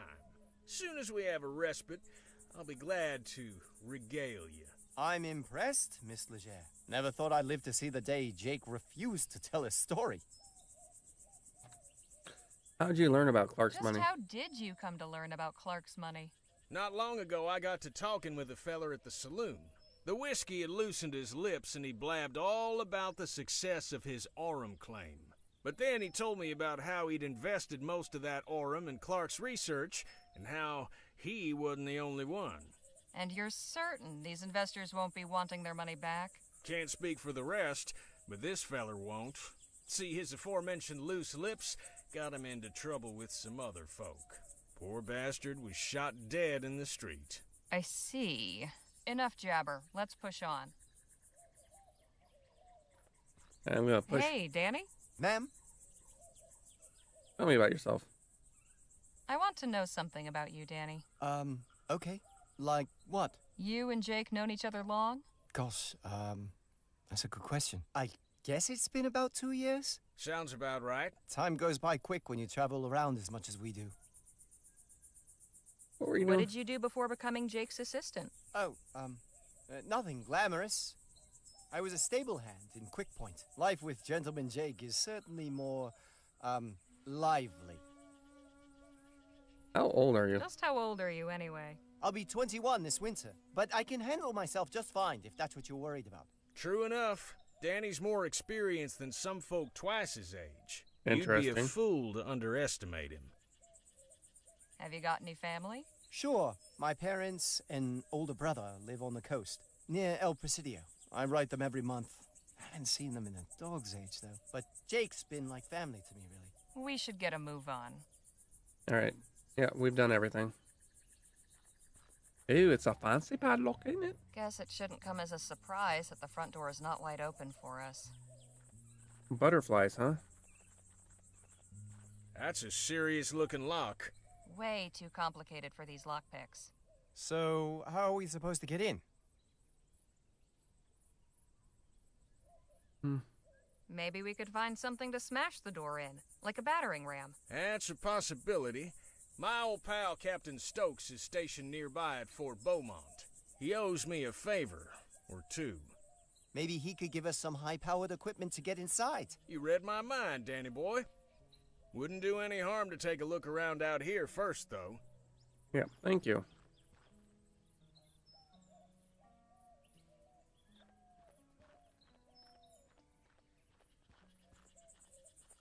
Must take ages for any correspondence to get out here. Probably beats having to hike into town, though. All right, let's take a search. Looks like Clark missed his last mail delivery.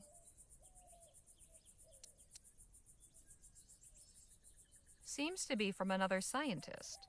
February 12th, 1850. Dr. Clark, I hope this letter finds you well. Upon hearing news of the reactionary and ignorant ban our leaders have seen fit to impose, my thoughts went to you and your thankless labors in the wilderness. When they hounded you out after the expo, and I wouldn't be surprised if Leroy's cronies sabotaged your display to discredit you, you were undaunted.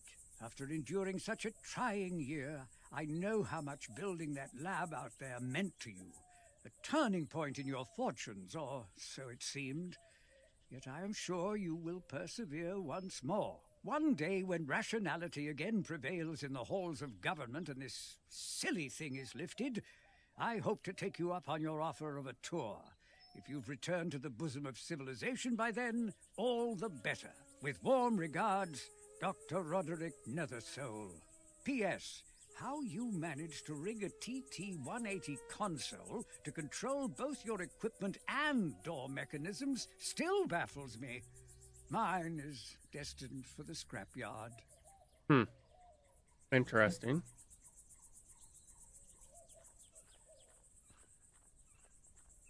Wonder if Dr. Clark boarded these up himself.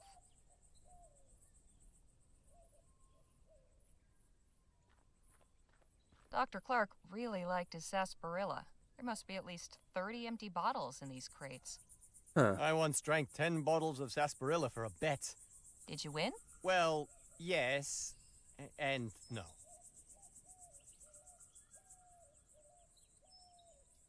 Doing some tidying, are we? We might find some use for these. Come help me. I can't carry them all myself. Hey, I ain't gonna start belly aching if you want to go around collecting refuse. Might fetch us a few shillings if we sell them back at the Jack of Diamonds. There you go. And some for you. Thanks.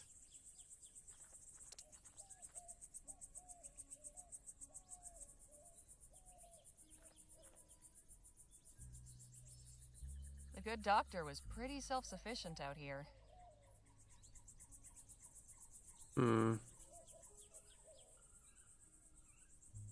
I can't help but wonder what I'm supposed to... Because I feel like that's something. Wonder if Dr. Clark...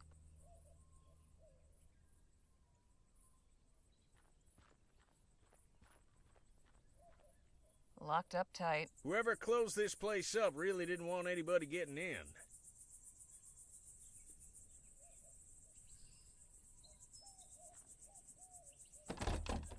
This is one of the sturdiest locks I've ever seen. I think we're gonna need to get creative. The Fort stockpile might have something that could help. Alright. I don't think there's any... Well, I could talk. Let's talk.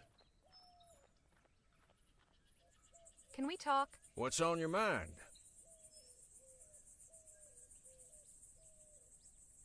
Have you had any new ideas for getting inside the lab? Not a one, unfortunately. I believe asking at the fort is our best hope. Enough jabber. Let's push on.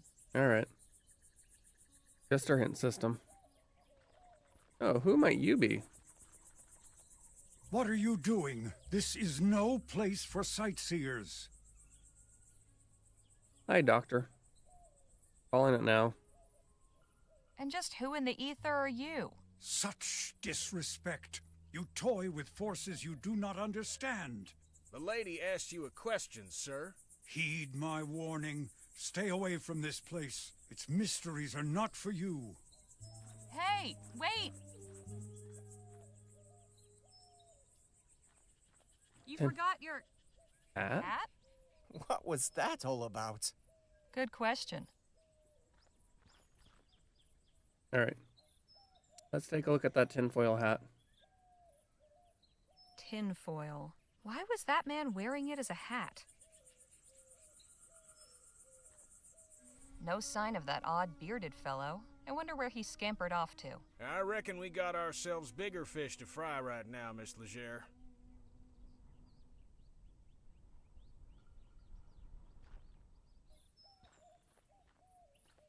Alright, I'll wear it.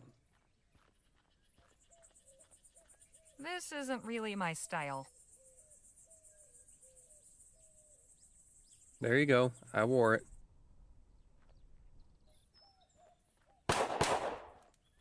Hey, look, a show!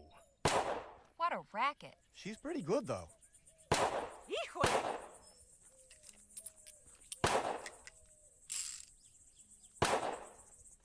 Excuse me? I said, excuse me. Hey! Caramba, you made me miss. What do you want? Who are you and what are you doing? Who are you and what are you doing out here? I am Marisol de la Vega, Lieutenant General of the Constitutional Army of New Spain. My compadre is Corporal Eugenio Garcia. Pleasure. I'm Harley Legere, and these are my associates Jake Ackerman and Danny Luo. Good to meet you. In answer to your second question, Eugenio and I are practicing our shooting while we wait for our jefe to conclude his business. Our jefe? Who is it that you're waiting Who for? did you say you were waiting for? Our leader, General Filomeno Marquez. Surely you've heard of him. Nope. That name doesn't ring any bells. Afraid not. Híjole, it really is true. Vespuccians don't pay attention to anything unless it happens right in front of their faces. You do not know of the new Spanish Revolution? Should I? Ugh. Tell me about the revolution. What about this revolution, then? I do not have the time or the desire to explain the particulars of our struggle to you. Pick up a non-imperialist periodical if you can find one, and you might learn something. Do you know anything about the nearby lab? Do you know anything about the laboratory just over yonder? That abandoned wreck is a laboratory? It was at some point. Clearly you know more about it than I do. That's all for now. Happy shooting. Thanks, gringa. Whoa.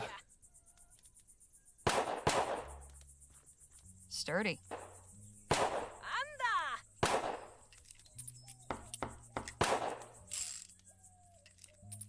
What is it?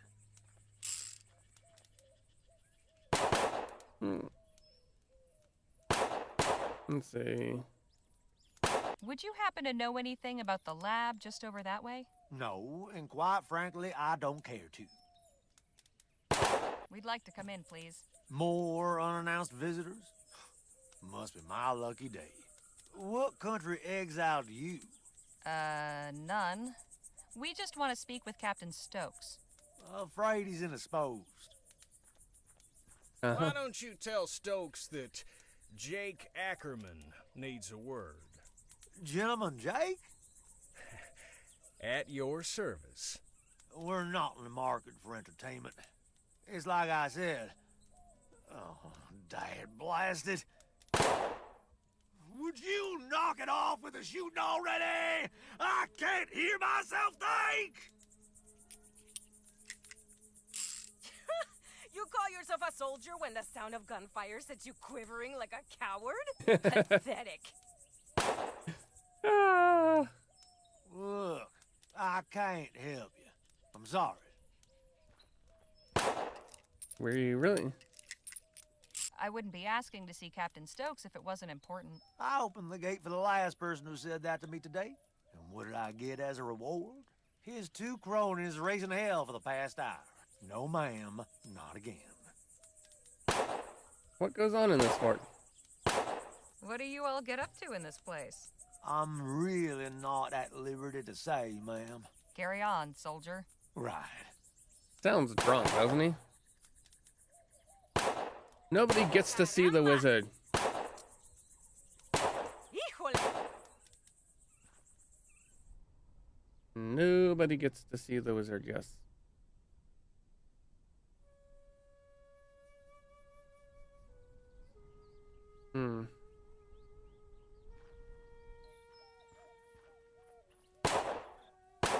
I have an idea.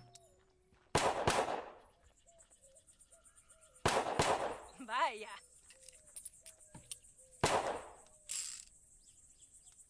Why are you giving this to me? I thought you might be able to use them for targets. A fine thought. Put them on the wall over there.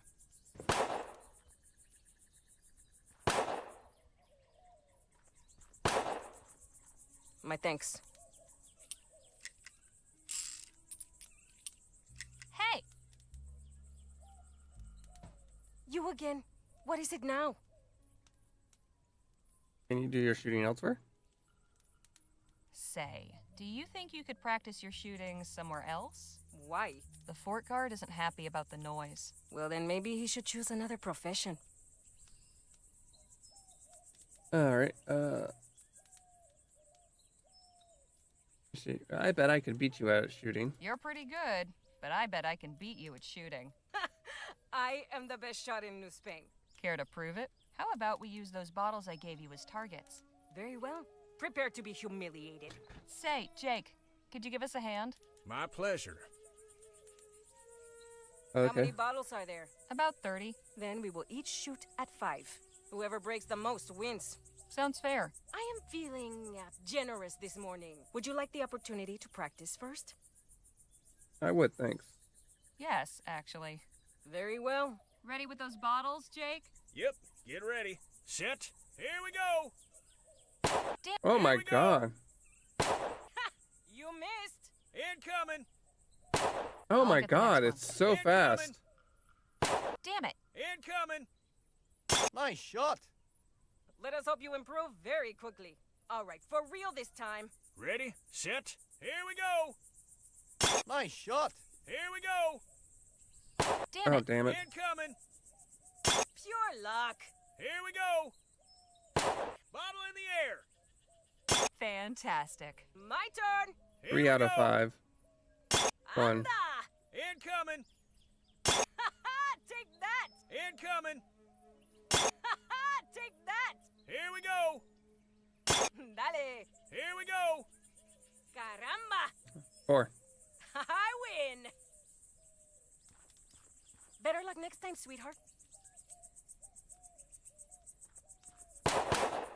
Hey! I wish I could skip the animation. You again. What? I was... Remember, whoever hits the most out of 5 bottles wins. Get on with it, mustache wax. No need for name calling, madam. Ready, set. Here we go. Oh, I'll get damn the it. next one. Bottle in the air. Pure luck. Bottle in the air. Here we go. I'll get the next one. Here we go.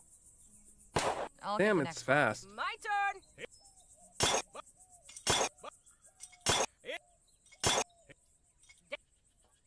Shit. Nice try.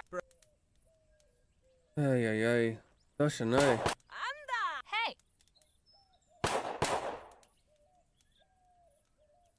You again. Third time. Let's get the Ready, set, incoming. Come on. missed. Bottle in the air. I'll get the What? next That was a hit. Incoming.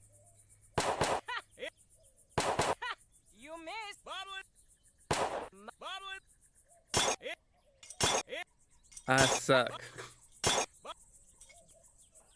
Another. Alright, here we go. Didn't even. Oh, look. There's only 3 bottles now. Caramba. Hey, Ma'am?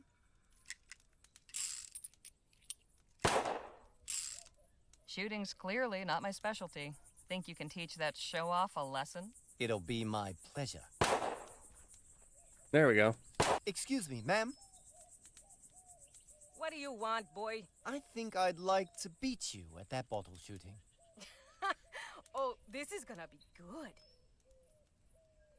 All right, kid. Let's see what you got. Why don't you go first? Show me how it's done. My pleasure. Ready, set, here we go. Híjole. Here we go. Dale. Here we go. Dale. Here we go. Caramba. Incoming. Take that. Let's see you beat that. Ready, Danny boy? Yep. Don't worry about the warnings. Just throw.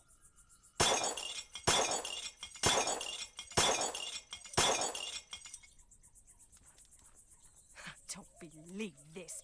Beaten by a chinito de mierda. Eugenio, vámonos de aquí. She's not a very good sport. Never mind her. That was some fine shooting. That was impressive. Sure was.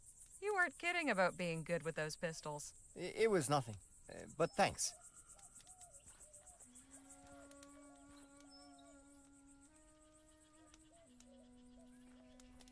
Hey, guard! What is it?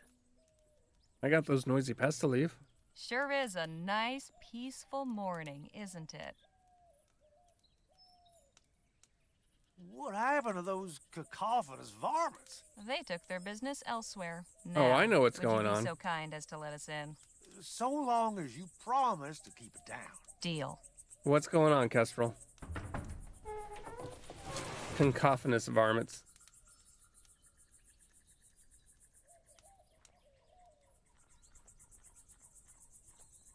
Well now, what have we here? I appreciate your hospitality, Captain, but I must admit I am perplexed by the change in your position.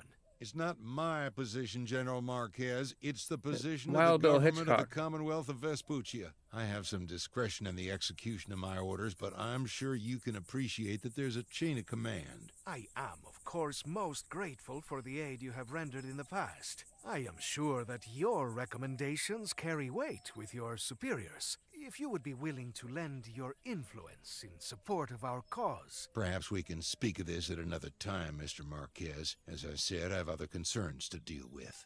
Of course. I look forward to our next meeting. Captain Stokes, you're a difficult man to see. Ackerman, how the hell are you? Leave this to me. I'll have Stokes eaten from the palm of my hand. This is not going to go well. Madam? Just a moment. I have seen you before. I'm surprised you saw anything after that fall. That's right. I'm glad to see you on your feet again. That was a nasty tumble you had. Ah, of course. The newspaper office. I owe you my thanks. Happy to help. What's your name, anyway? Harley Leger. This is Danny Luo, and over there is Jake Ackerman. Sir? I am General Filomeno Marquez. Though Filomeno seems to be difficult for you Vespuccians, so you may call me Phil. Phil it is. Good to meet you. And you? What brings you to the fort? Trying to get into the abandoned lab nearby. We're looking for help getting into the abandoned lab back there. And why might that old ruin interest you, eh? Let's see. It might make a nice hotel. We're looking for something. You sure ask a lot of questions. We were thinking it might make a nice hotel. Just need to spruce it up a bit. Then we can charge folks for rustic desert stays. A Vespuccian with a sense of humor. I suppose stranger things have happened. In any case, there may be something in there to interest me as well. In fact, I could get the laboratory open so we could both go in, if Stokes were not so stingy with his munitions. How do you mean? My specialty is demolitions and explosives. I just do not have any on hand right now. I thought perhaps the captain might once again be willing to assist a fellow warrior in a righteous cause, but... It's like I told Mr. Marquez, my hands are tied. Much as I'd like to help, I've got enough to worry about with my men missing. In fact, I was just heading out to search, so if you'll excuse me. Hold your horses, Captain. How about we come with? I'm sure you could use the extra eyes. It's mighty kind of you, Ackerman. Can't promise it'll be safe, though. We'll be going near native territory. Come on, Stokes. You forget who you're talking to? I laugh in the face of danger. We'll ride with you. Your friend is quite the braggadocio, no? Yeah, I've noticed that myself. That he is, and he doesn't ever seem to let up. You're all in, then? Apparently so. I will accompany you as well. Sorry, who are you? Y'all can get acquainted on the trail. Let's get going. Sun's almost up. Or, what are you... Appreciate y'all coming out with me. Strength in numbers and all that. Our pleasure, Captain. Exactly who is it you're looking for? My first lieutenant, John Mulberry. Or are you thinking of somebody else, Kestrel? So when did your man go missing? He left leading the patrol last evening and they never returned. I just hope the natives didn't get him. Things have been a bit tense of late. All right.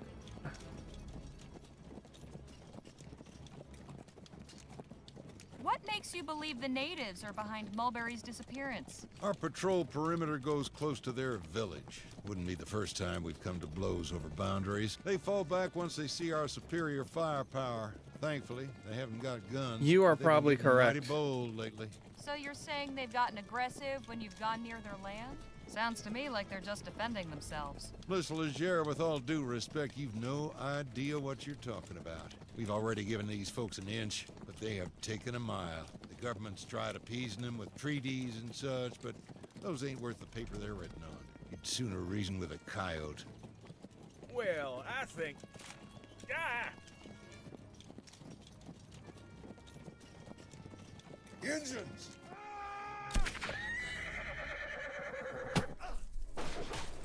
This is riveting. So far, we have been stymied in our efforts to search Clark's laboratory. Captain Stokes let out a search patrol, and he let all us supplicants tag along. But it wasn't enough to deter the native war party that ambushed us. Stokes slipped the trap laid for him, leaving us four to stand in his stead. Now we await intelligence of our captors and some sign of our fate. Well, isn't this a fine turn of events? Let's see, what do we have? Okay, we still have stuff. Must be for storage. Completely empty. Wonder what they use these for. Head catchers would be my guess. Hey, it's not funny. It was not meant to be. Empty. For now. You, sir, This are basket's full of ridiculous. soap. Yeah, at least we can keep clean. Uh-huh. Except there is no water in here. Then let's hope we can get out of here soon.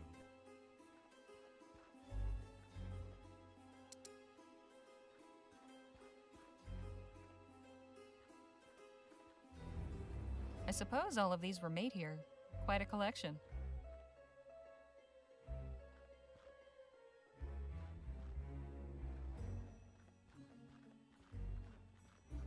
It's quite ornate. Brightens the place up, I suppose. It is noble to find beauty in dark moments, but perhaps not so very useful. You'd be surprised. Dried corn. At least we won't starve. If that's all there is, starving might be preferable. Dried corn. If that's... Okay, so those are the same. Alright, let's talk to Jake. Hey, Jake? Miss Legere? You seem to be at ease. Making yourself comfortable? Not really.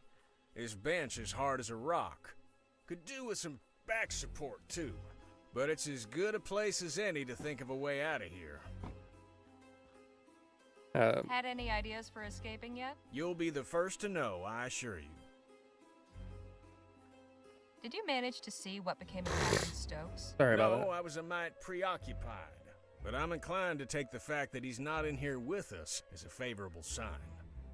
Yeah. Surely a fellow of daring do like yourself has been in a predicament like this before? More times than I can count.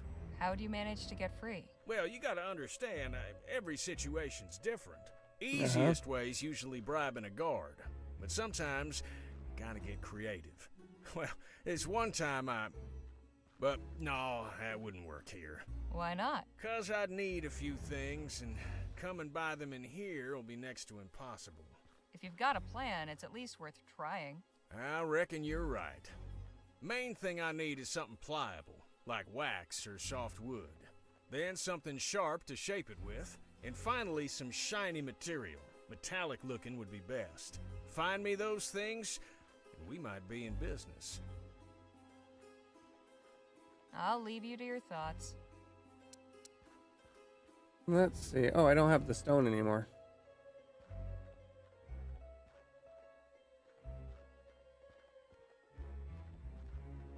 I suppose all of these were made here.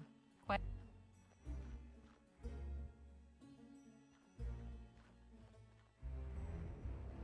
Something sharp, but like Completely empty. Phil? Eh? Hey, chin up, Phil. It's not so bad in here. Perhaps not. Compared to some places I have been imprisoned, this one is rather habitable. you've been captured before. So, this isn't the first time you've been locked up? Certainly not. At least these people seem more hospitable to their prisoners than the Spanish. All right. Do you know what happened? Did you see what became of Captain Stokes? Yes, though I wish I had not. Pinche cobarde. That doesn't sound like a good thing. He turned and ran. Took his men and abandoned us.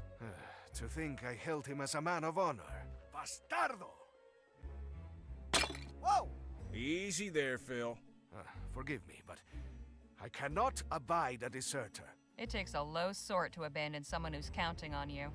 That is true. Got any suggestions for how we might get out of here? Not just yet. I want to see how Oh, things play out. Picklebee, thank you for the raid. I appreciate Something it. about Hello and this welcome, does everybody. not feel right. We know very little of our captors. I cannot devise anything until that changes. Welcome. I am Stooge, and I normally play, well, a lot of whatever catches my fancy. I've been doing brain farts. I've done some RimWorld, 7 Days to Die. Yeah, a lot. Pokey would be a better, have a better memory of what I've done than I do, actually. Alright, pick it up. We need the sharp object. Hidden object games is a big part.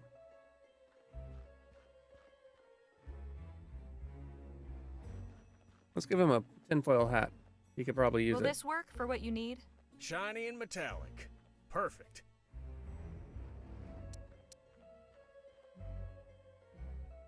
This sharp enough for you? It'll do, it'll do. And lastly, the soap. Is this pliable enough for you? This'll do nicely.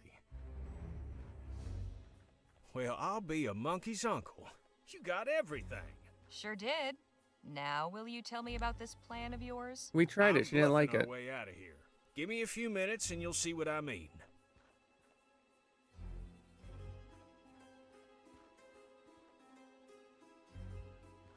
Voila.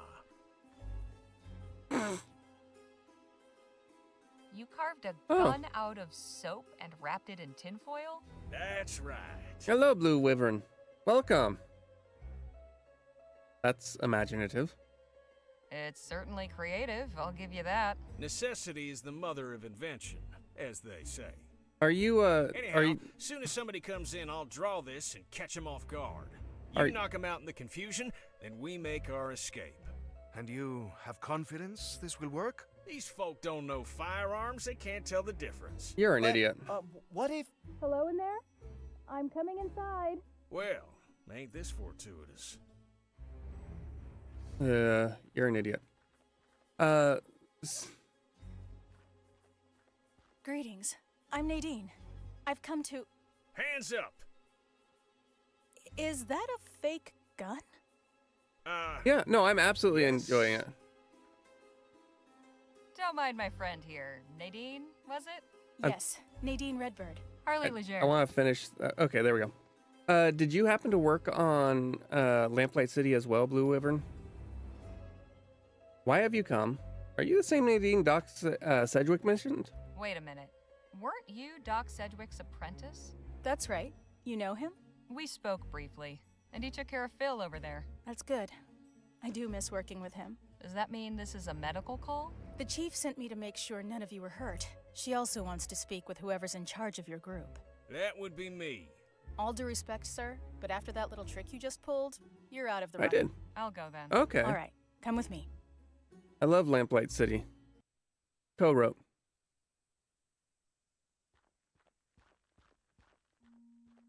I bring you Miss Harley Leger, representing the captives. Thank you, Nadine. You may return and tend to the others. I will.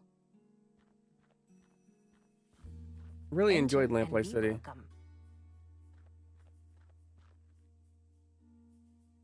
Oh, no They worries. call me Chief Lutzi. I am responsible for the people of this village. Pleasure's all mine.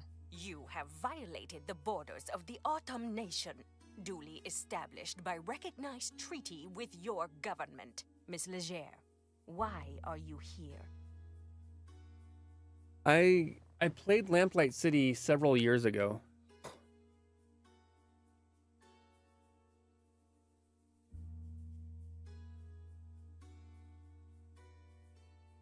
Oh, co-wrote on this one. Okay. Yeah, I need to actually read more of the diary. I'm a slow reader, so I don't generally like to read.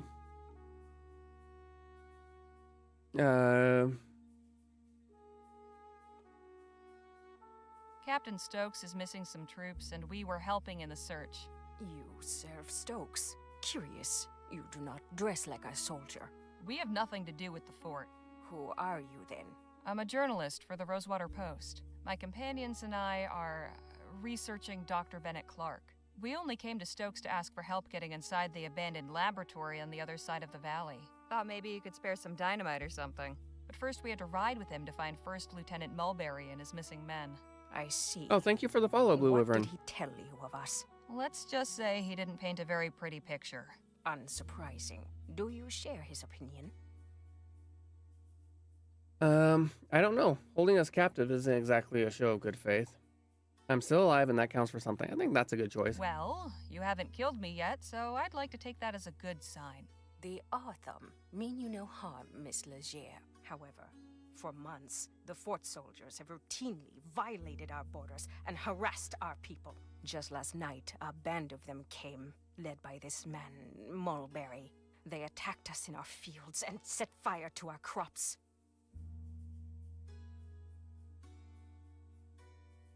Were any of your people? Were there any casualties among your people? No deaths, although a number were burned or wounded in the fight. As for Mulberry, we captured him.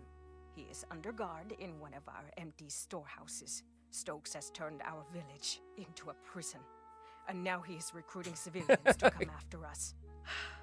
I fear this will not end until everything we have has been turned to ash. But I cannot allow that. Something must be done. I feel like this is... I know it's heavily inspired by the U.S. and Native American relationships. And that I forget, it's over like 800 treaties signed with the U.S. and only one of them is being honored that I'm aware of. And that one had to be fought out in the courts, and it didn't start getting honored until like the mid-90s, and that's the one with the Nia Bay tribe in Northwest Washington.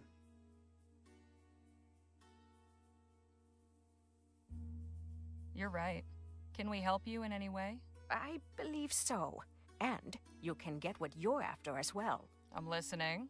Our scouts have observed an army wagon making regular deliveries to the fort from Rosewater. It comes in the night, when few others are willing to travel, and always it arrives a day or two after the train stops in town. Then that would be... tonight? I just arrived on the latest train into Rosewater. Yes, exactly. I cannot know for sure, but I believe this wagon carries supplies, along with weapons and munitions. The soldiers use these to strengthen themselves, then come and deprive us of what little we have. If you and your people were to obtain them, it would be to our mutual benefit. We would have a means of defense, you would have the tools to enter this laboratory, and Stokes would be deprived of his armaments. Kestrel, why are you so bloodthirsty today?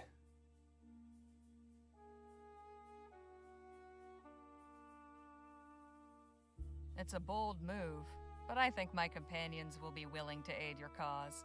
I am glad to hear it. Tonight, then, huh? Tonight, or not at all. The cover of darkness will be to your advantage. Our scouts have also noted that only 2 men guard the wagon. Guess I'd better tell the others and get to planning. You are welcome to rest here in the meantime. Thank you, Chief Lutzi. May the Earthmaker guide you. Maybe it's because it's a day that ends in Y. Of course. Everyone in good shape? Mr. Luo has some minor bruising, but your friends are otherwise healthy. Good to know. Hey, fellas, come on out here. We got some business to discuss. I take it your meeting with the chief went well? The Udam aren't our enemies. We need each other's help. The Stokes is worse than we thought. Hope you boys are up for a little excitement. Let's go with this one. Although I learned how much of a bastard Stokes truly is. I told you he was a no-good deserter. He is much worse than that. Turns out the reason Mulberry didn't come back is that he was taken prisoner while conducting an unprovoked raid on this village. A raid Stokes himself ordered. What? Army soldiers have been crossing into Otham territory and attacking them without justification. It's true. I have treated many of the wounded myself. Hijo de la... We cannot let this injustice stand. That is troubling. But what can we do about it? Chief Lutzi suggested we hit him where it hurts, the fort's supply chain. So we'll be carrying out our own raid on a delivery wagon. And to think just yesterday you were having reservations about robbing folk. Reckon it's true what they say about the frontier changing people. I don't mind robbing for a good... I have no qualms about robbing the government. This is our best chance to get what we're after. Yeah, I think I'll take the top one. It may be stealing, but we're doing it to help the Otham. I can live with that. Sometimes one must perform distasteful acts in service of a righteous cause. There we go. Now listen up, because we've got some preparations to make. And the wagon will be coming through tonight, according to the chief. We can get the munitions Phil needs to get us into the lab, along with some weapons and supplies for the Otham. Ah, the old 1-2 punch. I like it. Only question is, what's the best approach? I'm thinking we create a distraction. We get the wagon to stop, then you and I keep the driver occupied while Danny and Phil sneak the stuff out. I prefer a more direct approach. You said the wagon was poorly guarded, eh? We have enough fighters to overpower them. When they see they are outmatched, we should be able to take what we need without firing a shot. Wouldn't it be better to do this without drawing any attention? You could set up a roadblock, then sneak out what you need while they investigate. All good plans. Have you got anything, Danny? No, but I think we should be careful. Something like this could so easily go wrong. So, what's it going to be? I mean, I'm on Nadine's side. This seems like the best thing to do, and I can't save right now. Let's go with Nadine's suggestion. I do think it's best if none of us are seen committing this act of banditry. Agreed. This is a stealth job. Nadine and I will search the wagon. You boys hang back and take whatever we unload. Well, we better get ready. Let's hope this goes off without a hitch.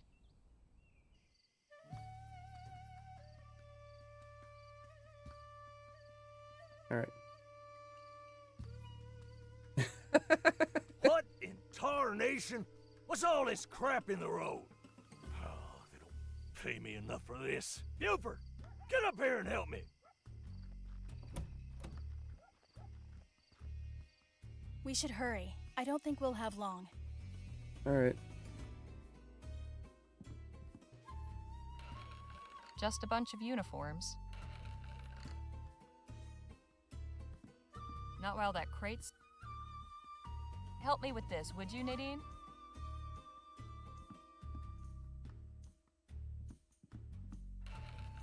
Jackpot.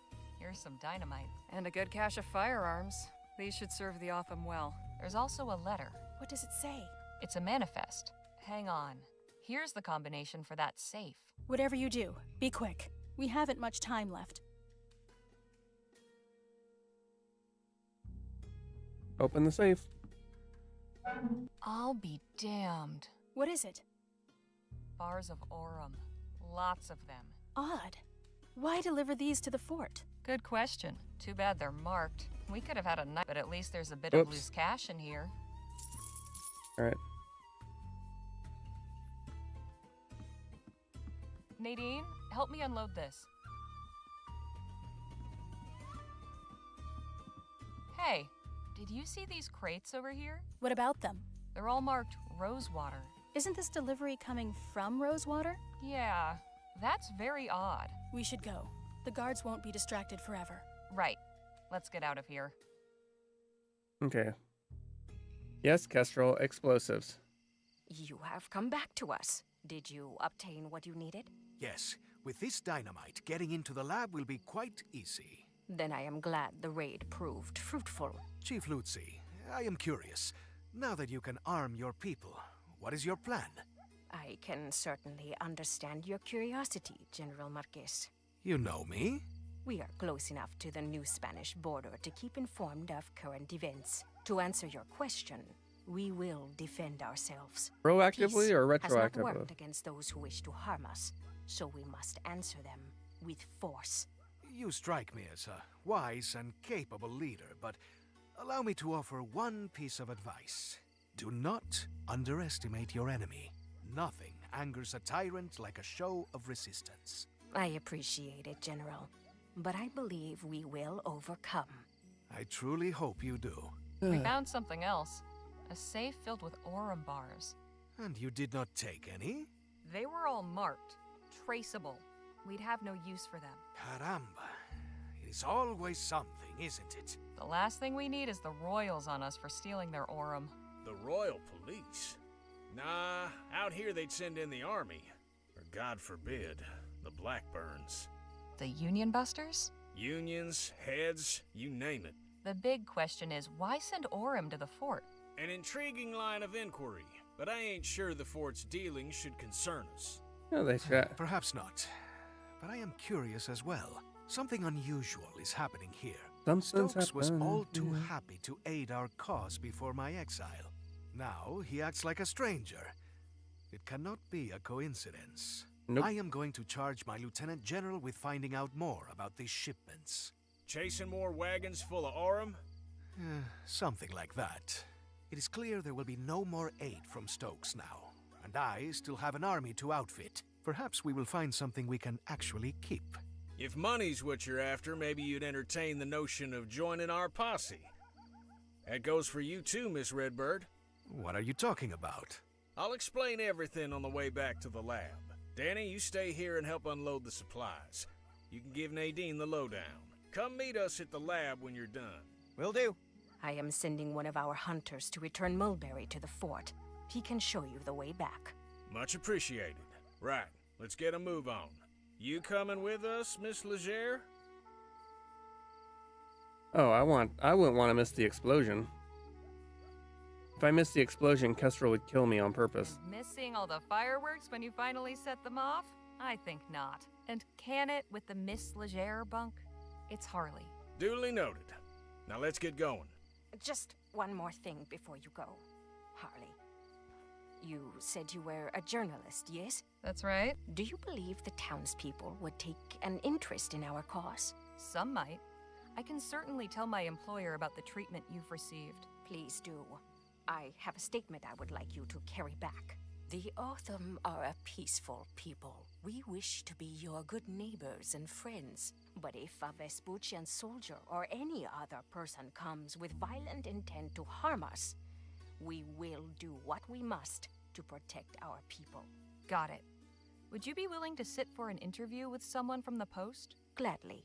My words are for all who will listen with open hearts. I'll make sure your message is received. Thank you. You know, we still need to find out from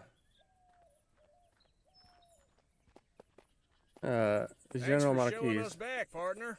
We can take it from here. Well, would you look at that? Didn't think I'd be seeing old Jesse again. I'm keeping this arrowhead as a good luck charm.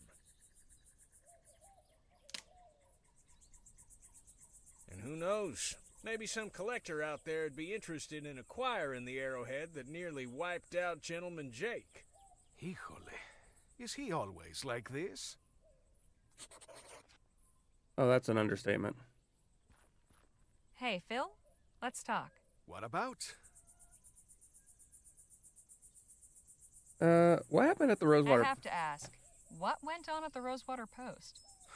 That so-called newspaper editor dared to write that the People's Revolution was over, that we had been crushed by the forces of the Spanish army. Defeated, we will not abandon our cause. I demanded a correction. What did I get instead? A defenestration. Rough break. Yes. So how did you wind up here in Vespuccia? That is a very long story, and I do not wish to relate it now. Perhaps another time? Fair enough. Right, carry on. Carry on my wayward son. Can we talk? What's on your mind? 'cause you know I've been wondering about the Otham. What do you suppose will happen to them now that they're armed with guns? That's my concern. Honestly, I think this is probably what will happen. I worry the fort will see it as an excuse to declare an all-out war. Yes, that is my fear as well. If Stokes attacks and they successfully fend him off, then perhaps he will leave them alone. But it will certainly not happen without bloodshed. Well, best of luck to him. Enough jabber. Let's push on.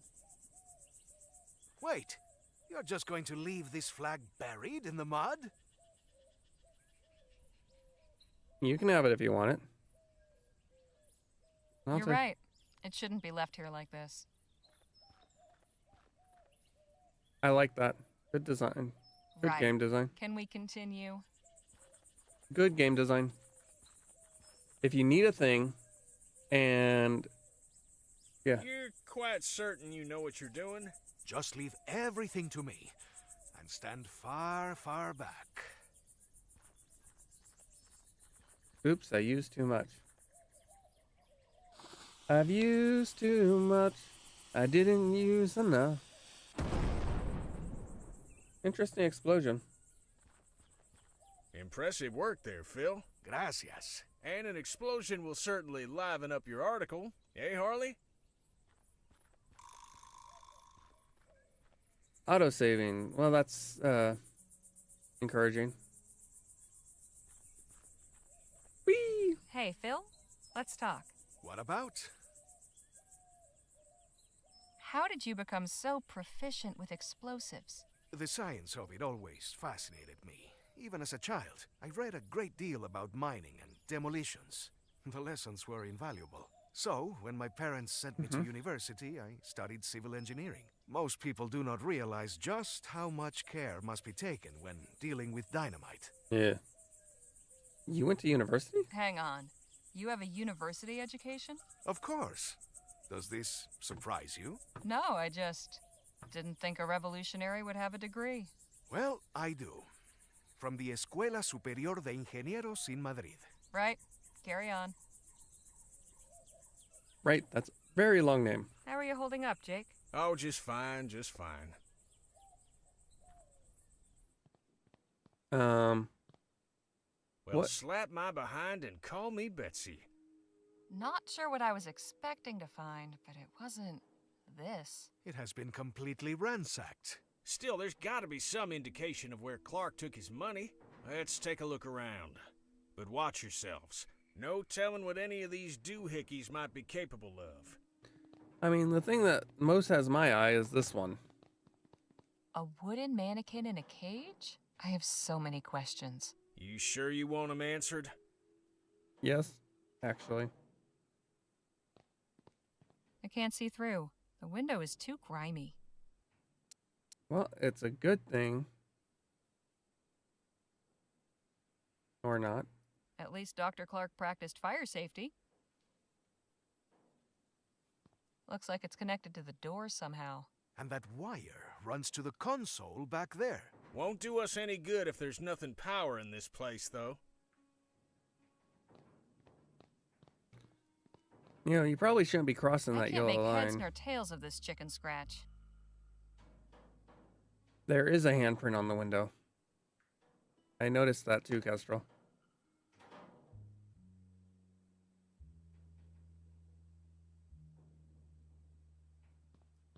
What in the ether is this thing?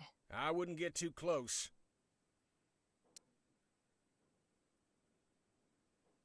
Some kind of console. Seems to connect to a few things. Is this some kind of combination or code? 9207. One of the dials is missing. I need to find the dial. Okay. TT-180. Must be this contraption's model number. So we need to find that knob. There's about 2 inches of dust. That's a lot of dust. Empty. Not really surprising.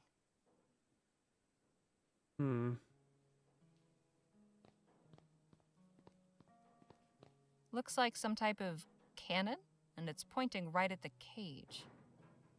Oh, I didn't see this part.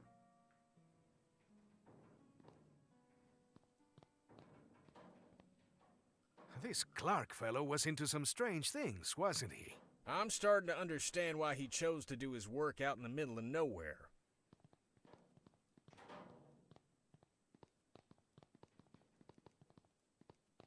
Looks like a toolbox. What's it doing all the way up there? That is the question of the hour. Way too high for me. Want me to give you a boost? Nah, I still couldn't reach. I'll think of something else. Well, there's a chair. Let's move the chair. Maybe this will help. Then again, maybe not.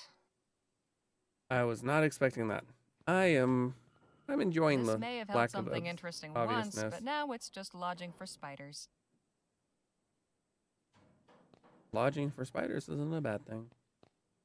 Anything interesting in there? Not really. Probably why they were left behind.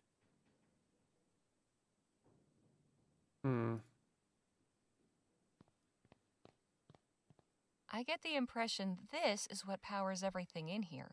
We just need to get it running again somehow. Let us inspect it.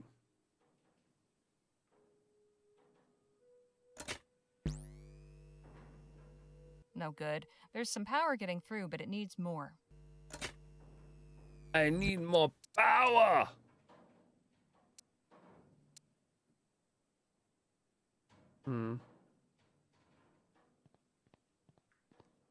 I can't begin to fathom what these contraptions are for. Nothing of use to us. I didn't look at this one here. Not much left. Some books and a broken device. Okay, nothing there.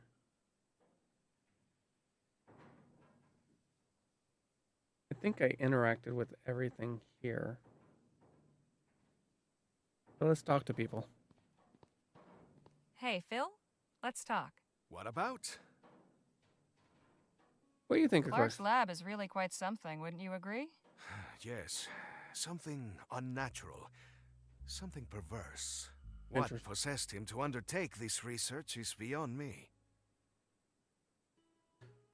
How do we get that Can box you down? think of any way to get that box down? I'm afraid reaching high things has never been my forte. Right. Carry on. Because he's short. Just like her. Can we talk? What's on your mind? What do you think? This place sure is something, isn't it? I admit, I never gave much credence to all that ethericity business, but seeing all them contraptions and appurtenances, let's just say it's given me a new appreciation for Clark's tenacity. How we Any get that? clever ideas to get to that confounded box? Not too many, I'm afraid. Might I borrow that arrowhead for a spell? By all means. Maybe it'll bring you some luck, too. No, it's gonna bring me some, Enough jab. it's gonna be a tool. Okay, let's try this on, nope, I cannot use that on the water extinguisher. And yes, that is what that is actually called.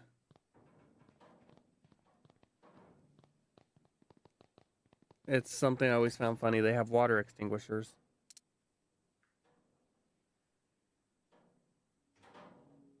All right. Let's see if this works.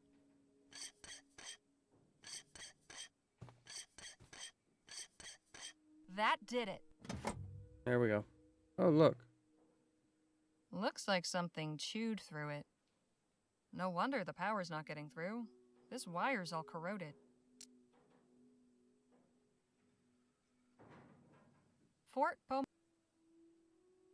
That muck's too solidified. There's a thought, but this is way too big.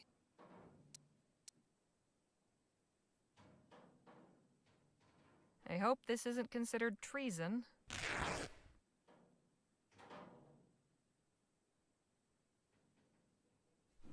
That should do it. Now we've got to get that cleaned off somehow.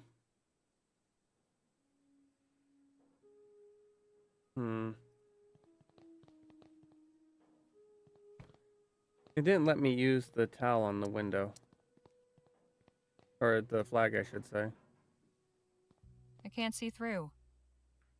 The window's too grimy. At least.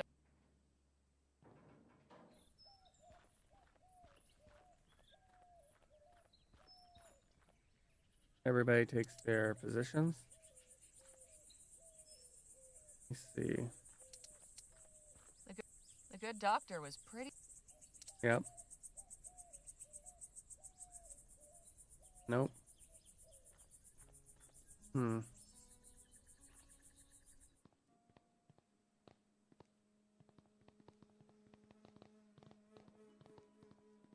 A wooden mannequin in a cage? I have so many questions. You sure you won't? Open. No handle. No way to open it. I can't really see through the porthole, but it looks dense in there.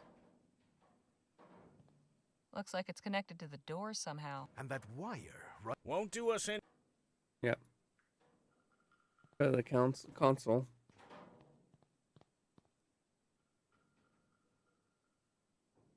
All right. I guess 1 of 4 dials. It's anyone's guess what they do. 1 of 4. Okay, can I use this one? Nope, I can't use that to pry it. Okay.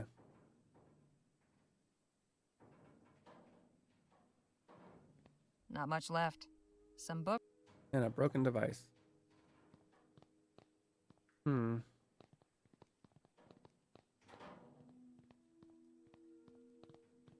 can't begin to fathom what these contraptions are for. Nothing of use to us. Anything interesting in there? Not really. Probably why they were left behind. All right, let's see. Oh, okay. Maybe we can use the arrowhead to scrape the corrosion. Let's try that.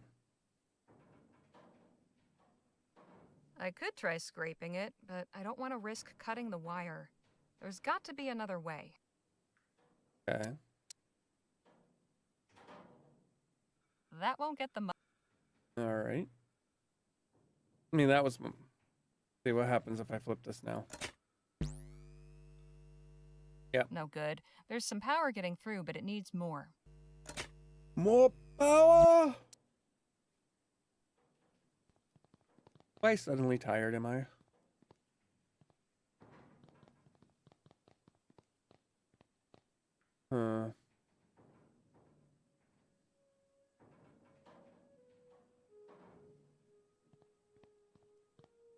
There's about 2 inches of dust. Empty. Yep. Already saw that. Huh. I don't know what else I am supposed to do. So.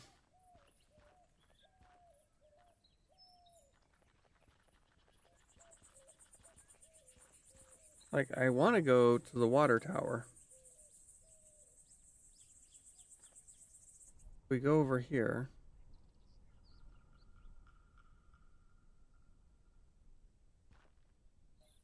Oh, hello. Miracle cures for all. Dios mío. What is this abomination? Howdy, folks. Interested in learning about Coltit's miracle elixir? Of course we are, little lady. Then step on over here. Oh boy.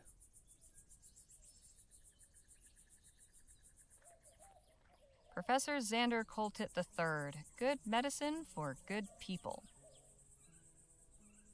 Oh boy. Some of these bottles are starting to collect dust. Boy, oh boy, I sure wish I was you. Beg pardon? Why, today's your lucky day. Is that right? Yes, sirree. You're just in time to experience the travesty of Xander Coltit III's miracle elixir. The what now? Oh, dang. I mean, the majesty of Xander Uh-huh. Coltit III's miracle elixir. My name is Olivia Coltit, and I'm here to answer all your questions about this evolutionary new medication. You mean revolutionary, maybe? Are you sure you don't mean revolutionary new medication? That's what I said. So, do you want to hear about it or not? Okay. Fine, I'll bite. Tell me about this miracle elixir. Glad you asked. From the maker of the wildly popular Coltit's emulsified soporific comes Coltit's miracle elixir, the finest, most elective tonic in Vespuccia. Guaranteed to treat and cure all illnesses from arthritis to yellow fever. And for a special limited time, we're selling it for the treasonable price of just 5 crowns. How about 2 crowns? Sounds pretty miraculous, all right. What's in this elixir, anyway? Oh, I don't know. Daddy's the one who makes it. Oh, but I know he gets his secret ingredient from some lady named Ethel. He always talks about her when he I makes think this his was my batch. favorite. She's definitely interesting. This honestly reminds me of Mr. Pirelli's miracle elixir from Sweeney Todd. Mr. Pirelli's 5 miracle crowns elixir. seems a bit pricey. How about I give you 2 instead? Sorry, ma'am. Daddy told me not to hackle. Fine. All right, give me a bottle. Yay! Thanks, ma'am.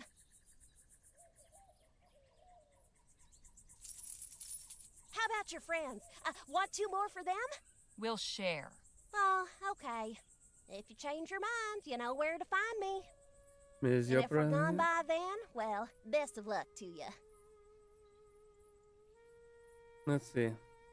You wouldn't happen to be related to a kid in Rosewater named Jem, would you? No, ma'am. Far as I know, I'm a lonely child. That is definitely probably the case. Why are you parked in the middle of the desert when there's a town full of potential customers not 2 miles from here? Oh, I'm just minding the wagon while my daddy's doing his business at the fort. But he told me to stand out here and detract anybody who might come by. And has anyone else come by? Oh, sure. Tons of folk. Only one who didn't stop was a feller on horseback. Too bad, 'cause the guy he was hauling looked like he could have used some elixir. Know anything about the lab? Say, do you know anything about that lab over there? No, but I did hear a big boom coming from that way. Was that your doing? No. Oh, come on, you could tell me. I'm no tattler. I said no. Now stop asking. Fine, jeez. I think I've heard enough for now. We'll just be going. It was a real pressure. Oh man, that must have been hard for the voice actor to say all those wrong words.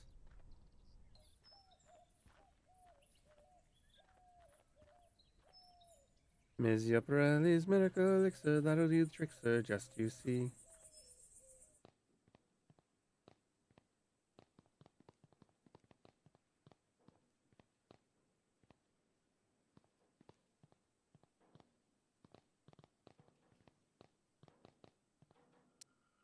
Alright, so we're going to use this.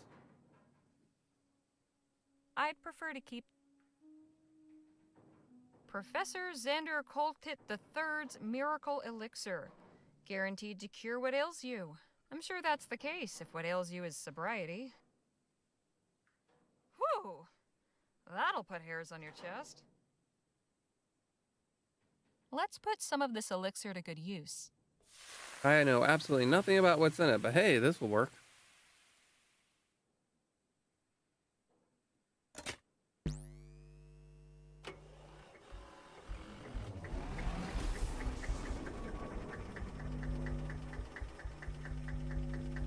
Fantastic.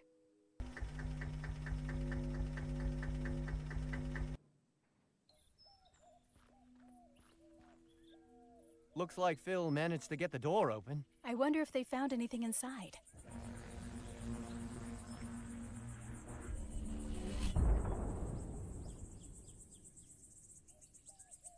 I'd say so, yes. We're up and running. Impressive. This technology is amazing. What did this Clark fellow intend to do with such power?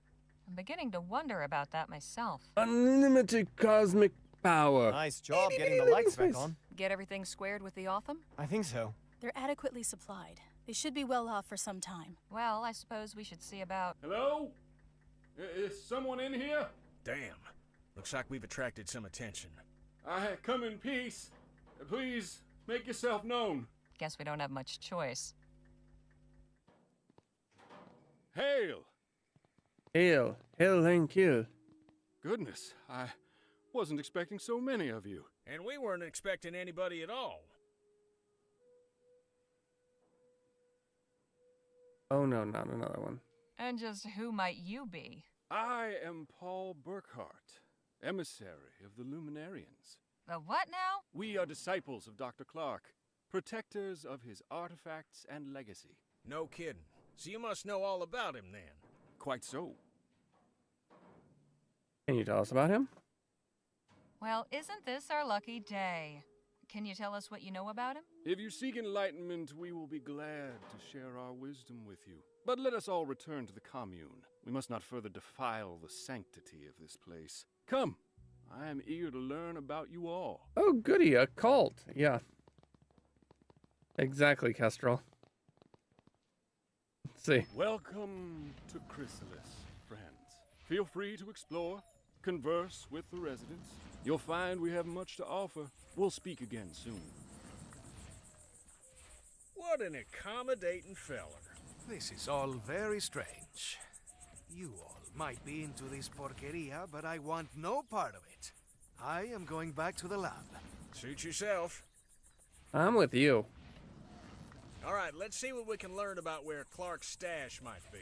But let's not overplay our hand, shall we? If anybody asks, our interest is purely academic. I'm really not a good liar, Mr. Ackerman. Shoot, nobody's asking you to lie, sugar. Just withhold Oh my certain gosh. details. No. We're interested in learning about Clark. That's all there is to it. Come on, Danny. Let's see where our friend's gone off to. I know lying doesn't come natural to some. For others, it's like breathing. Don't take this amiss, but if you'd like some pointers, sometimes it's good to be able to keep certain things to yourself you don't want everybody and his uncle to know. Oh. All right. When in doubt, change the subject. Above all else, be confident. If you sound like you believe what you're saying, they will too. You seem to have a lot of experience in these matters. Sometimes the truth hurts and it's kinder to lie. I think sometimes the truth can do more harm than good. A lie can be a kindness. Is that really what you believe? If what someone doesn't know can't hurt them, why shatter their peace? Or bring trouble down on somebody else just for principle? Dishonesty is disrespect. For others, for God, for oneself. For instance, I would never conceal the truth from a patient, no matter how grim the outlook. Well, I won't argue with that. A body should know what they're up against. I don't lie to hurt people. Sometimes it's just the only way. That's good to know, I guess. Your advice is appreciated. I'll just see what I can find out on my own. And here we are, all alone. If the smell's anything to go by, that crate's full of fertilizer. And it's right next to the kitchen. Suppose that's where the animals are kept.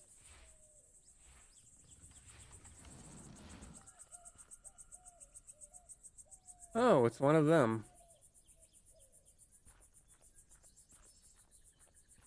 My, that's quite imaginative. Hello again. Well, well, if it isn't my old friend. The Defiler returns. Hey now, don't get your britches in a twist. You're a guest of Emissary Paul, so I'm obliged to welcome you. But if you continue casting your shadows of discord over all that is bright here, there will be consequences. How am I casting shadows of discord? Now just where do you get off saying I'm casting shadows of discord or whatever? I caught you trespassing outside the laboratory. Then your friend blasted the door off. It was all in the name of research. I'm just as interested in all this as you. You've a peculiar way of showing it. Why are you guarding this place? I mean, I do use Discord's dark mode. What's so special about this place that they've got you standing guard? This building houses our collection of artifacts salvaged from Dr. Clark's laboratory. Oh, so you're the ones who looted the place. We did not loot it. We saved important items from obscurity and decay. Did you meet Dr. Clark? Did you ever have a chance to meet Dr. Clark?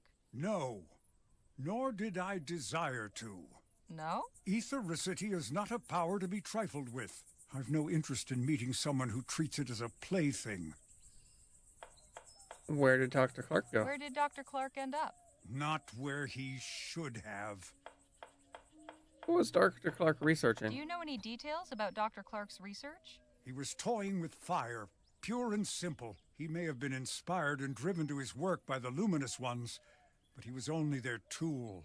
He did not acknowledge their undeniable glory or show them the proper respect. He took a battering ram to the door of heaven. When they tired of the noise, they whisked him away inside the gates, while the rest of us still wait outside.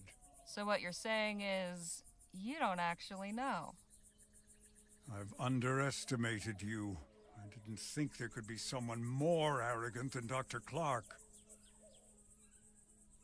And how did you wind up here? So what brought you to Chrysalis? My personal business is none of yours. Touchy. He sounds like he sounds like one of the voice actors from oh, come on, brain. Unavowed. She also sounds like Rosangela. Think I might take a quick peek? Absolutely not. Outsiders are forbidden. Can I join the Luminarians? So how does one go about joining your little club? You think if you joined us that I would just suddenly allow you to enter? Sure, you said only outsiders were forbidden. Nice try, but not on my watch. Funny, I don't see you wearing a watch. What if I brought you a new artifact for your collection? Then I would be very surprised. We've already retrieved everything of value from the laboratory. Even from that locked room? That room is inaccessible. Do not even consider attempting to breach it. I'll leave you to your guarding. Try not to die of boredom. Hey, look, butterflies. Yeah. These are the people that boarded up the lab.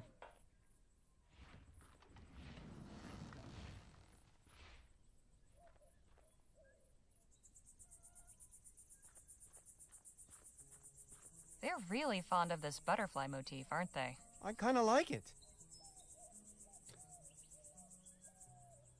Interesting. Hey, Danny? What's going on?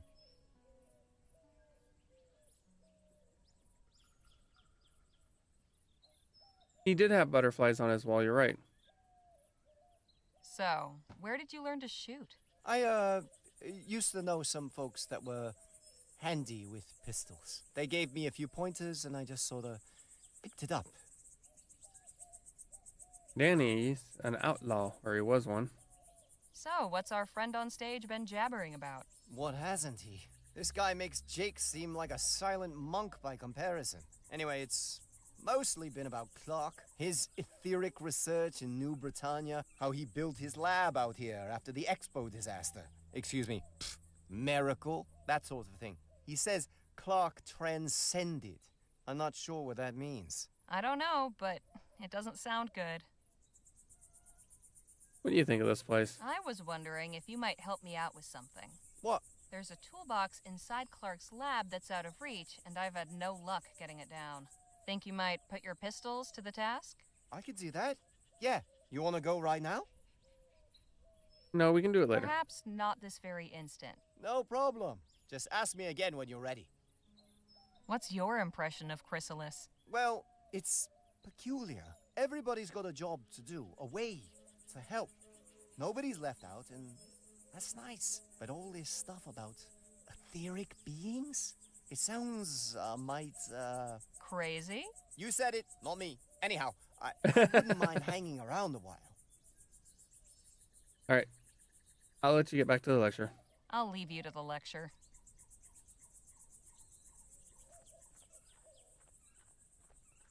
Something about that makes my skin crawl.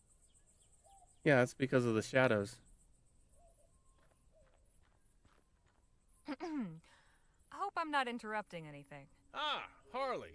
Miss Larkin here was just telling me about this fascinating place. Hello and welcome. It's so nice to have visitors. What do you do? What is it you do around here? Plenty. I help in the fields and in the kitchen, but my particular gift is keeping Chrysalis beautiful and its people inspired. All the murals and paintings you see around the commune are my work. And a fine job you've done. Why, thank you.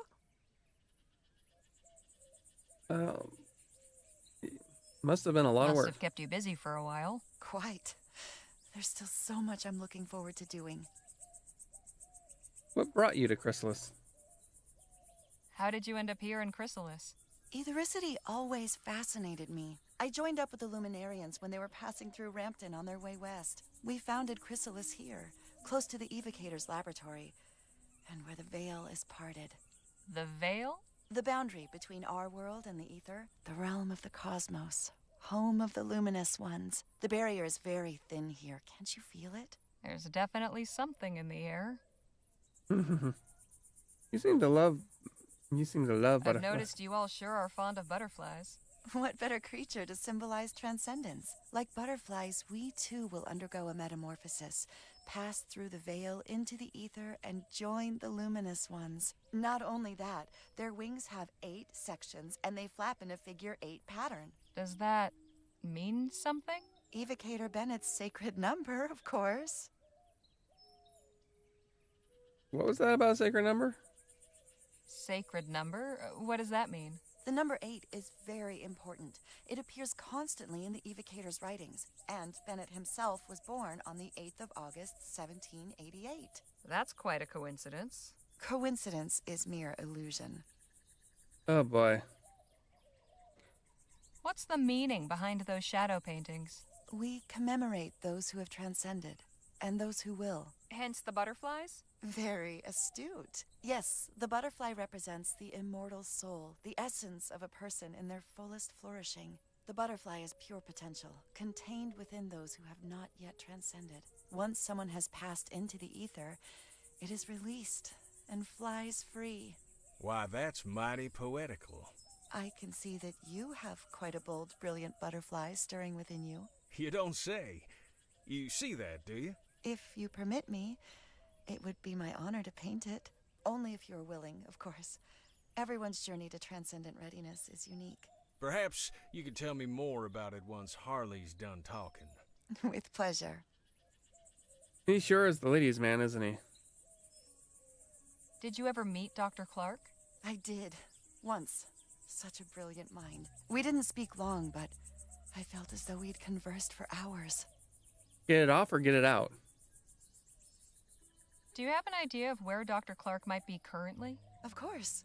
He's with the luminous ones. Pardon? The beings on the other side of the veil. The ones who dwell in the ether. You're saying Clark is dead? Not dead. Transcended. Eternal. Both. You still have much to learn. It's good you're with us now. Everything will become clear soon. Trust me. Right.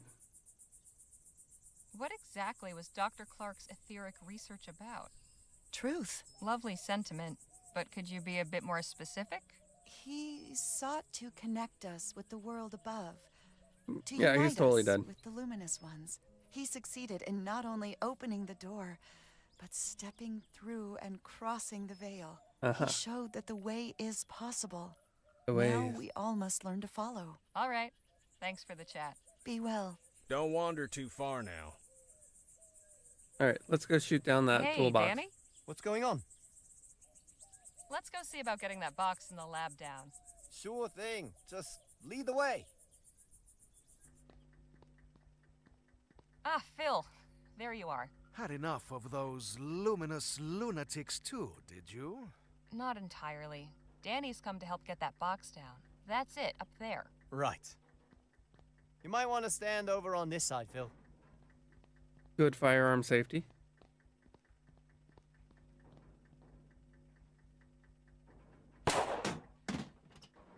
Nice shot. Thanks, Harley. Happy to help. So, what's inside that box that's so important anyway? Guess we all get to find out together. We have no idea.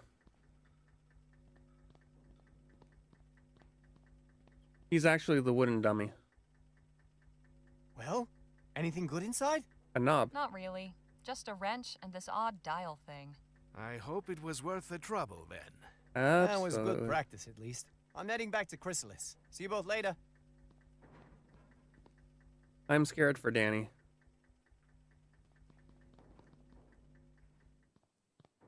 Oh. Right. Inspect.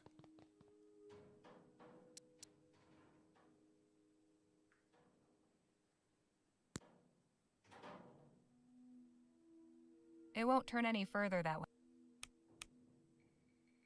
And then this one.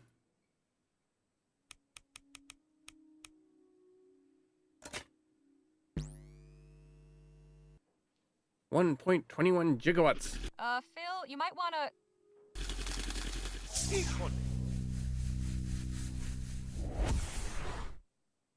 Move. Are you all right? I think so. The cage seems to have absorbed all that energy. Just warn me before you try that again. So, this console operates equipment by setting the dials in a 4-digit sequence. That means we need to figure out the right code to get the door open. All right. It's the code to activate the ceiling cannon. If only Clark had written down the code for that door.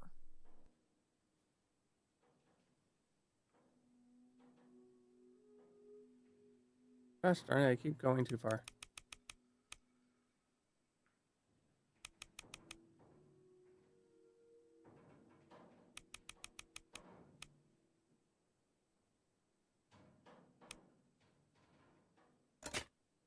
Not Clark's birth year. Guess that would have been too obvious. 1, 2, 3. That's the same combination I have on my luggage.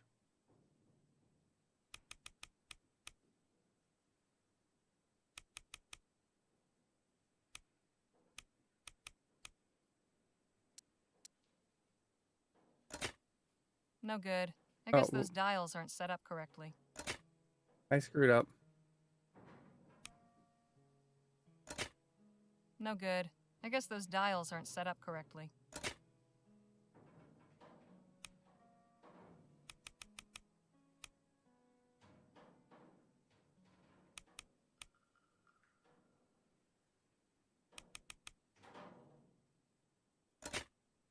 Not Clark's birthday. Good to know he wasn't quite so conceited.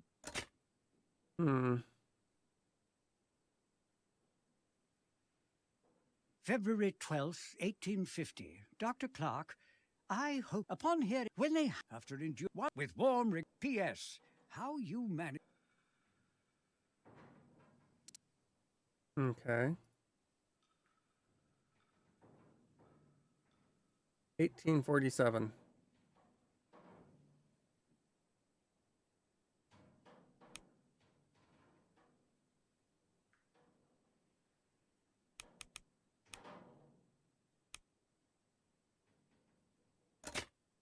No good. I guess those dials aren't set up correctly. Okay.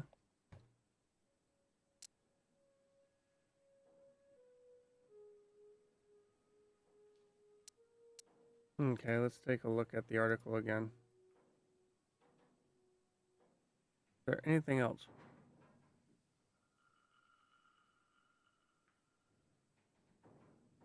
Oh 0609 6947. Let's try that. Or no, not 69. Let me see. Does this have the actual date? No, it just says on Saturday. So, what date let's see. Tuesday, Monday, Sunday. So 63847. Let's try that.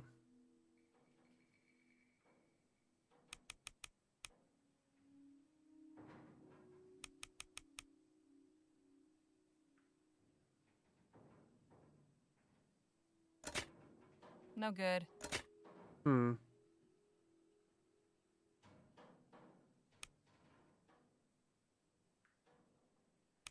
It won't turn any further.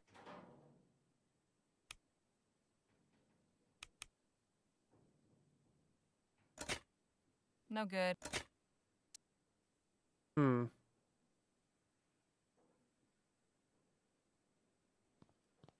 I can't make. Okay, let's try this.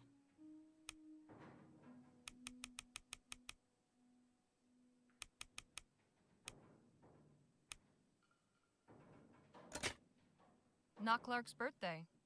Good to know he wasn't quite so conceited. All right. I guess this measures.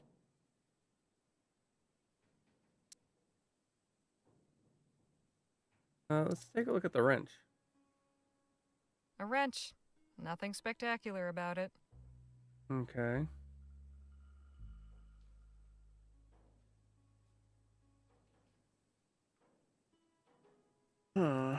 What in the ether is this? Best left alone.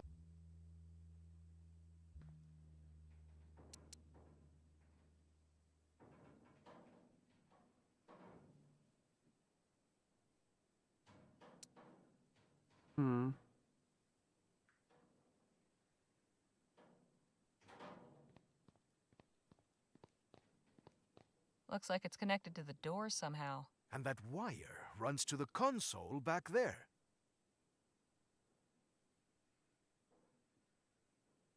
Let me see. February 12th, 1850. Dr. Clark, I hope this letter finds you well. Upon hearing news of the reactionary and ignorant ban our leaders have seen fit to impose, my thoughts went to you and your thankless labors in the wilderness. When they hounded you out after the expo, and I wouldn't be surprised if Leroy's cronies sabotaged your display to discredit you, you were undaunted. After enduring such a trying year, I know how much building that lab out there meant to you. A turning point in your fortunes, or so it seemed. Yet I am sure you will persevere once more. One day when rationality again prevails in the halls of government and this silly thing is lifted, I hope to take you up on your offer of a tour. If you've returned to the bosom of civilization by then, all the better. With warm regards, Dr. Roderick Nethersole. P.S. How you managed to rig a TT-180 console to control both your equipment and door mechanisms still baffles me. Mine is destined for the scrapyard. Okay. Is there... There's gotta be something.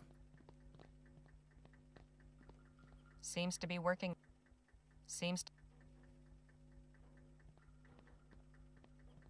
There's more than one way to get a box open.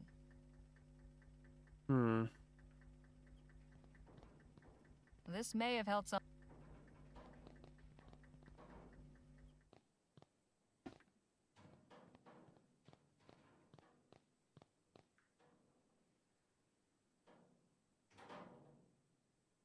I will stay in here.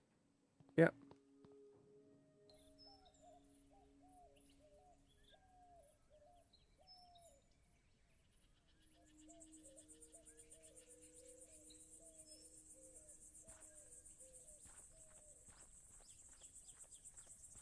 Whatever turning on that generator did, I hope it's not permanent.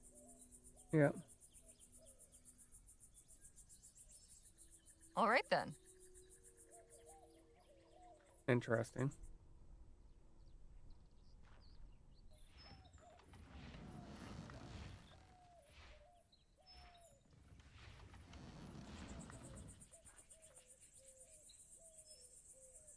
Let's see what he has to say.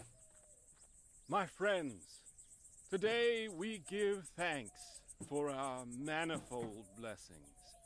On this day of celebration, the Evocator's Day of Transcendence. And why do we celebrate today, on the 8-month anniversary? Because 1 is nothing special. 1 is an isolating, selfish, lowly number. But 8 is perfection. 8 is infinity. 8 is the flap of the butterfly's wings. On this day in March of this year, exactly 8 months ago, the luminous ones called Evocator Bennett up to join them in the luminiferous ether. In so doing, they showed us the path of light, where soon What day is we today? all shall follow. Now our soul sibling Bennett dwells among them in the etheric realm beyond this earth, in a transcendent union of cosmic harmony and peace. Okay, let's take a look at our notes. Today is gonna be the day that I'm gonna come back to you.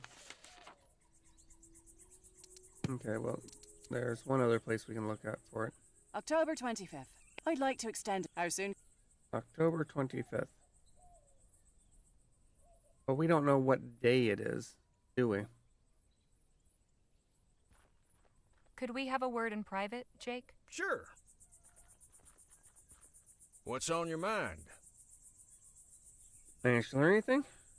So, what have you picked up from these fine folks? This ethericity stuff is much more complex than I thought. Seems our friend Dr. Clark may have been on to something after all.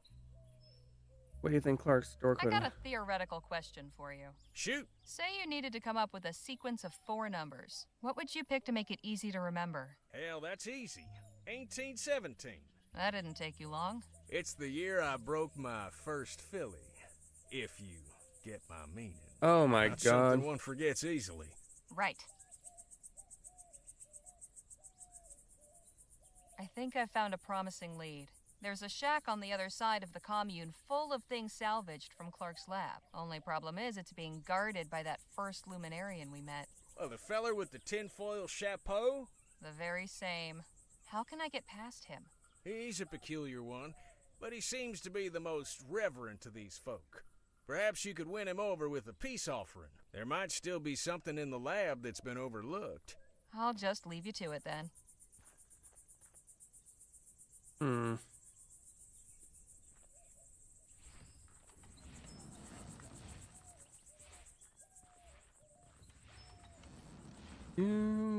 Seems like they're pretty self-sufficient here. Okay, that's all you ever have to say about stuff like that. Nudge, nudge, say no more, say no more. A nod's as good as a wink to a blind bat.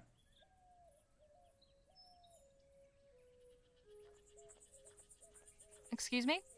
Ah, hello. You must be one of Miss Redbird's companions. That's right. Harley Legere. My name is Evan. Evan Holbrook. Welcome to Chrysalis. Evan was just showing me the cookhouse. You know they grow or raise everything they eat here themselves? Well, mostly. Sometimes we need to resupply from town, but we aim to be fully self-reliant. Our dedication will be rewarded with bounty. Are you the chef?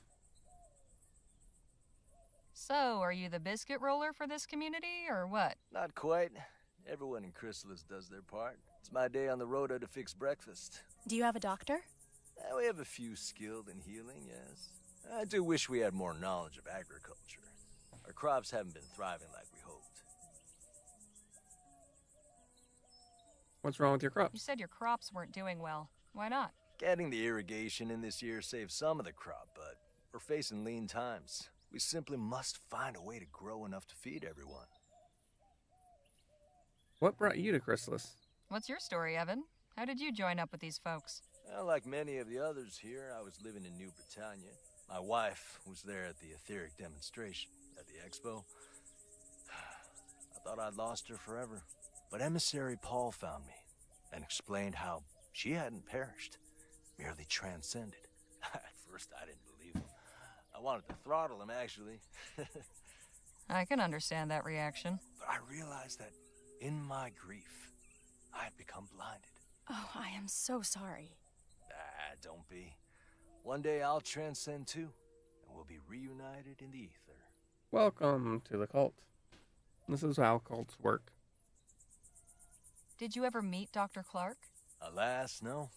I hadn't really heard of him before the expo. I was looking at the wax anatomical models in the medical marvels exhibit. But my wife said they turned her stomach, so she went to see the etheric pavilion instead. I don't think she really knew who Bennett Clark was either. It was just something to pass the time. If only either of us knew what a significant thing was about to happen. You mean the demonstration? The disaster that killed all those folk? Please. That's what the ignorant and unenlightened call it. Emissary Paul helped me to understand. Evocator Bennett showed the world the transcendence phenomenon. It wasn't a disaster. It was a miracle. I only regret that I wasn't there, so I could have gone along with her. Do you know where Do you know where Dr. Clark disappeared to? Evocator Bennett didn't disappear. He transcended. Again, you use this word.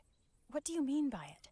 He passed through the etheric gateway and joined with the luminous ones in the cosmos. Oh. Yeah. What did you think he was meant? Exactly what was Dr. Clark researching? Ethericity, of course. Of course, but what about it? Energy sources? Industrial applications? What? Miss Legere, I couldn't begin to tell you. Whatever reasons he may have given the public, the bankers, the professors, and what have you, his true purpose was to open the way for humanity to pass into the etheric realm. And it wasn't easy. He spent 2 years in that laboratory before transcending. Soon the day will come when we all can follow him. Your friend over there refuses to let me in to see Clark's artifacts. Yes, Samuel is quite a stickler for the rules. Sometimes I think he lets his duties as the emissary's assistant get to his head. It was good talking to you. I'll leave you both to it. Goodbye for now. See you later, Harley. Okay, so he is the emissary's assistant. This isn't much use with a wheel missing. Handle still looks good, at least.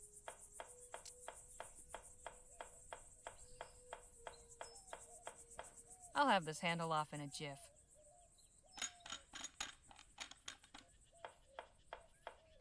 What the handle's good for, I have no idea.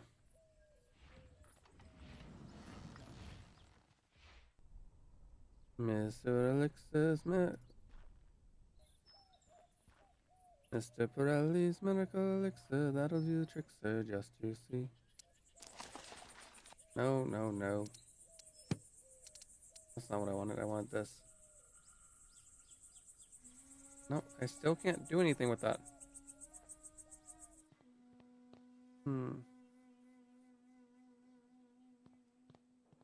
I can't see through. The window is too grimy. And you won't use this either. Alright, let's check the notes. Let's see. Topic of the 15 years since I boxed under that moniker back in the chum. But believe it or not, Joni was there to see it. And moreover, remembered me. I suppose I made an impression somehow. And not only in some poor bastard's face with my fist.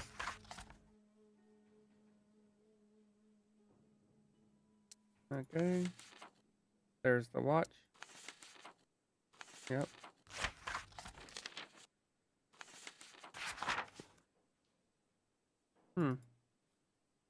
Why is this torn out? Okay. I don't see anything about numbers. I find it interesting that this page is missing.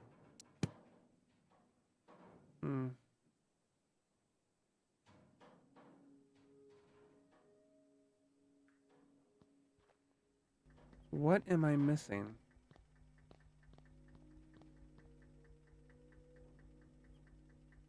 I don't know. It's working again. Like, now I've got this handle. I don't know what it's good for.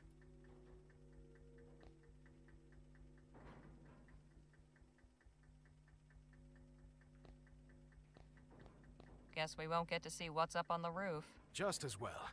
I prefer to keep my feet on the ground. Or your butt on a horse.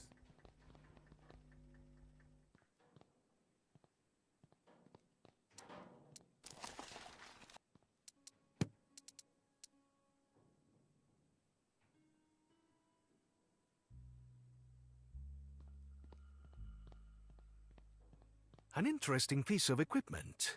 Where did you get it? From a broken wagon in Chrysalis. Well, keep hold of it. It could be useful. Sure. As soon as I figure out what it could be useful for.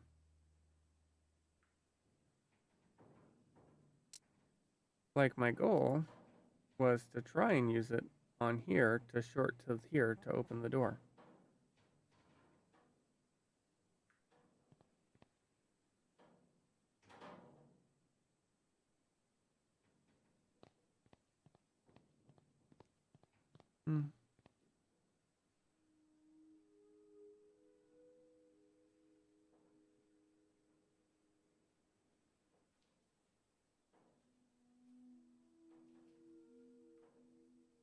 I was hoping that there would be some clue.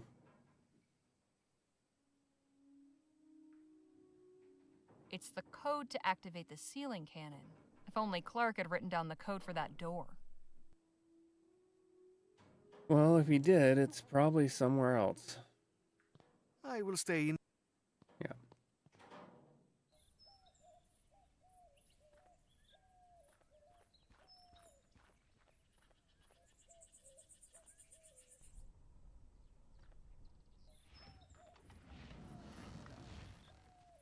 All right. Not very intimidating. No wonder the crops are bare. Yeah. Suppose that's where the animal... Certainly colorful. I can't go back to the sheriff's office that I've seen. The butterflies sure seem to like these flowers. A reliable water supply is everything out here. Best not to interrupt. All right. Hey, Dave. What's going on? If you had to pick a 4-digit number sequence that was easy to remember, what would you pick? Suppose it'd be something important? A date, maybe? Or a memorable year? Never really thought about it. I'll leave you to the lecture. Yeah, see, I've tried the year. 1847, but that didn't work. Nadine. Of course. You enjoying yourself here? These are good people. I'm glad we met them. You don't find them a bit odd?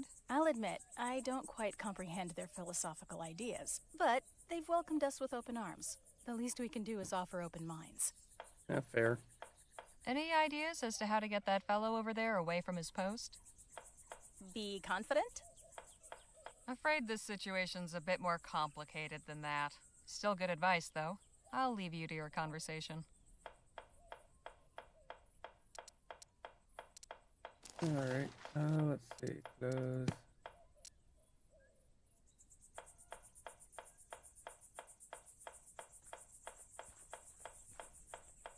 Please don't waste my time with your refuse.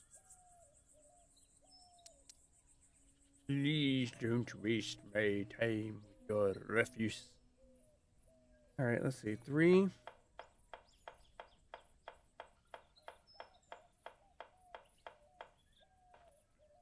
Yeah, everybody mentions a year.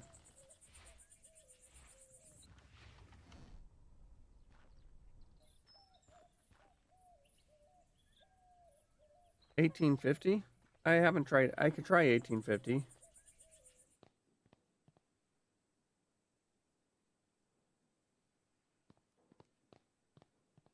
Hey, Phil? What about? Any ideas what the code for the door might be? It could be anything. Are you intending to guess it? Unless I find it written somewhere, I don't see any other way. Santa Maria, that could take months. If what is behind that door is so important, then the code itself must be something meaningful to Clark. Maybe you can deduce it by learning more about him. I am certain those payasos at the commune will have plenty to share. Yep.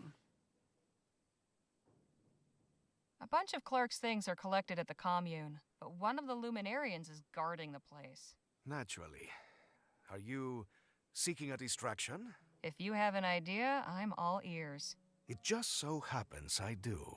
I have had a look around, and this machinery is quite unstable. With a few more items, I could finish what we started with the door and send this whole place up in smoke. That would give you time to search, no? It would, but it seems a touch extreme. What would you need exactly? Well, mainly fertilizer and flammable liquid for accelerant. I can construct a detonator out of scrap I found, but I will need something to serve as the plunger to set it off. Well, I'll consider it. Right, carry on. Well, that's not hard. I will stay in here. I've already got the accelerant. I've got the plunger. When all you've got's explosives, everything's a mine. And look, fertilizer. This had better work, Phil.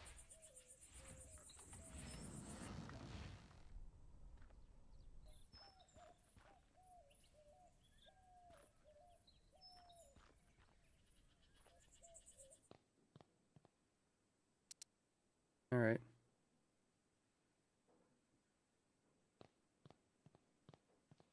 Here, can you use this as an accelerant? Definitely.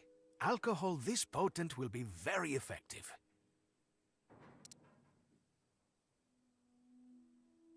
Will this work as a plunger? Why, yes, I think so. Thank you.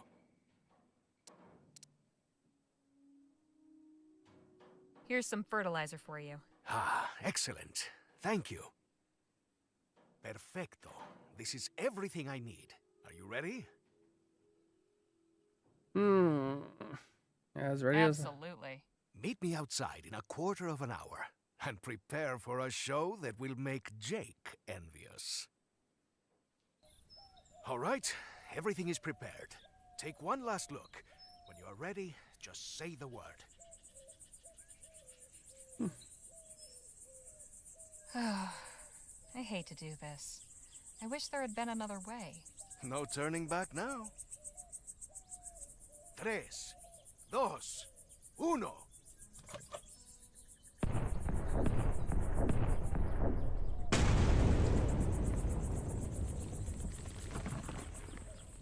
That was beautiful. There had to have been Now, I another suggest you way. Get back to the commune and find whatever it is you were looking for. I will meet you and the others by the railroad tracks when you are done. There's gotta be something in here that will tell me what happened to Dr. Clark's money.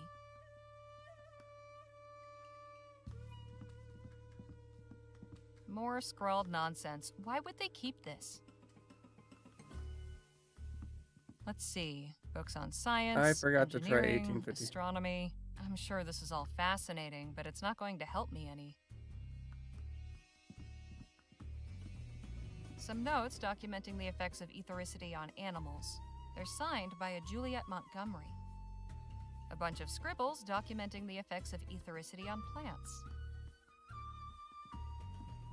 Must be nice to actually be able to understand this stuff. The New Britannia Gazette.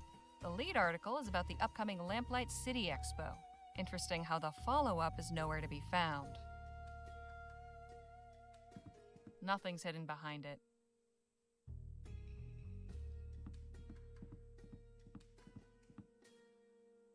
No effect that I can see.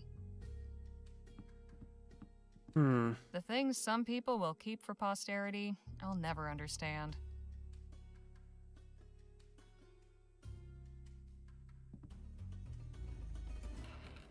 Lots of extra glassware. Nothing I need. Oh boy.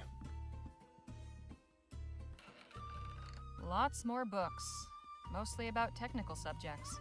Nothing that would help me locate Clark's stash, though. Some old bearded guy. The plaque says Galileo Galilei. That didn't do much.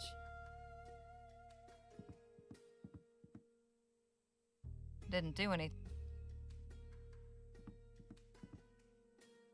Doesn't seem to be working. Bottles of different colors. Nothing helpful. Oh, I may have royal leaf. Full of all kinds of liquids. I'd rather not know what they are. I'm not leaving until I know for sure. A bunch of scribbles. Some notes.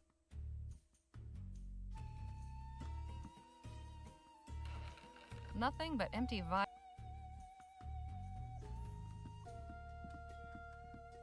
Wouldn't Clark's stash be on his Even face? more books in here. And what's this?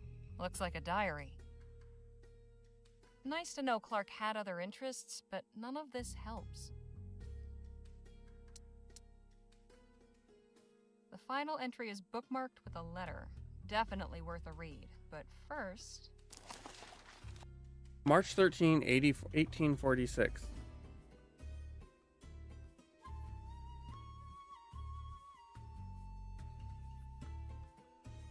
I am embarking on a new project, which means a new journal. Here I will record the notes of my observations from a series of... Okay. 1847. Has been maddeningly slow. At Frank's instigation, I have worked on a program of fortnightly public demonstrations of our apparatus.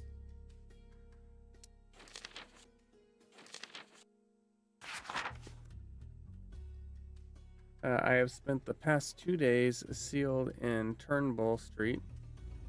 Every waking moment spent checking and rechecking my prototypes and consulting my research notes. The inquest is complete. My name is cleared. I bear no formal responsibility.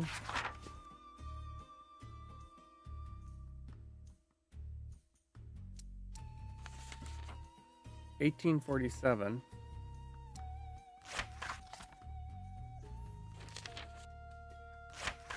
Wait. No. 1849.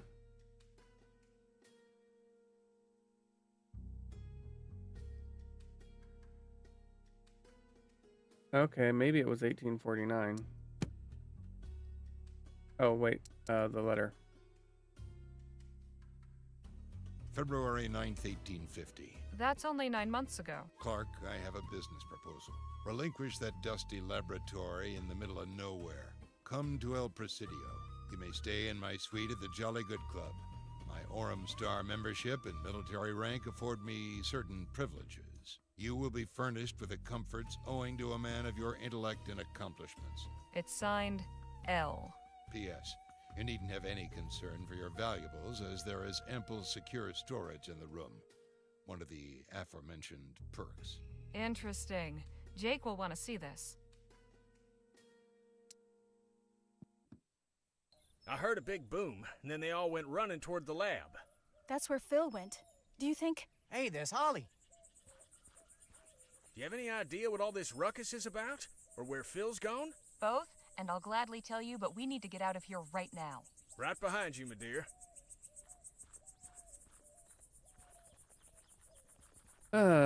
Wouldn't Clark's... Yeah, we already talked about that. I'm glad to see you all made it out of there in one piece. Likewise. Would you two care to explain what that was all about?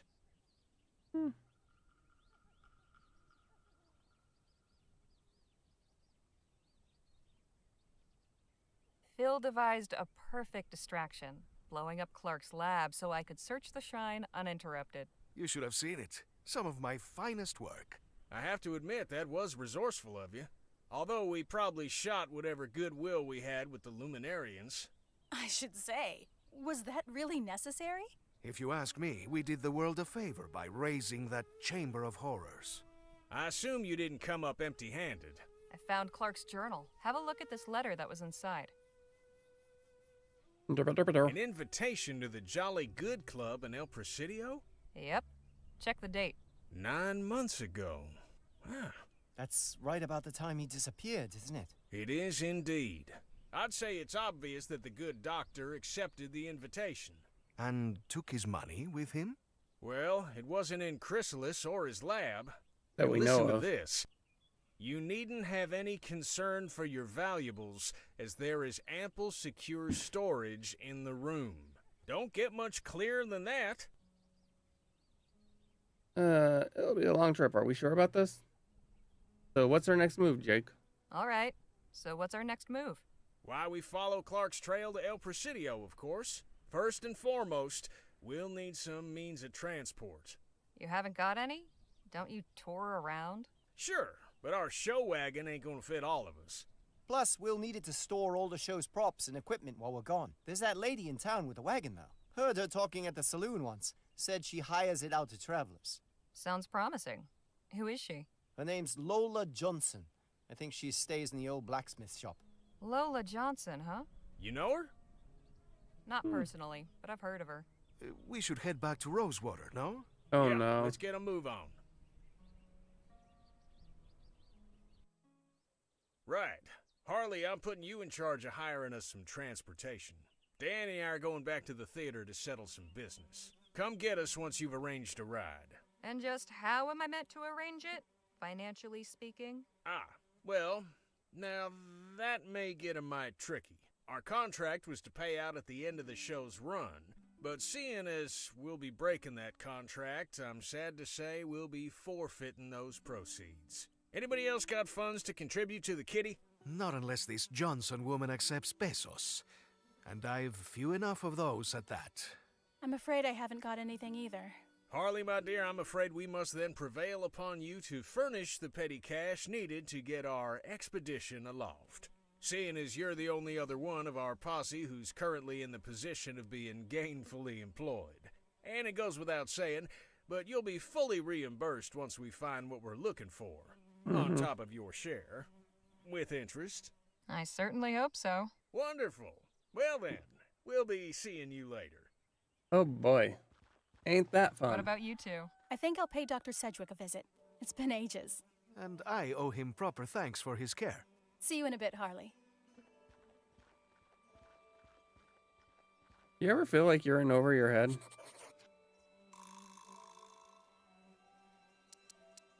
Let's see, if I say load.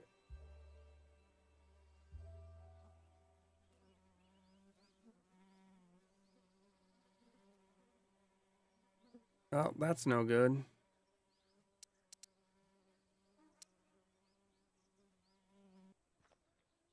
I may end up playing through this twice.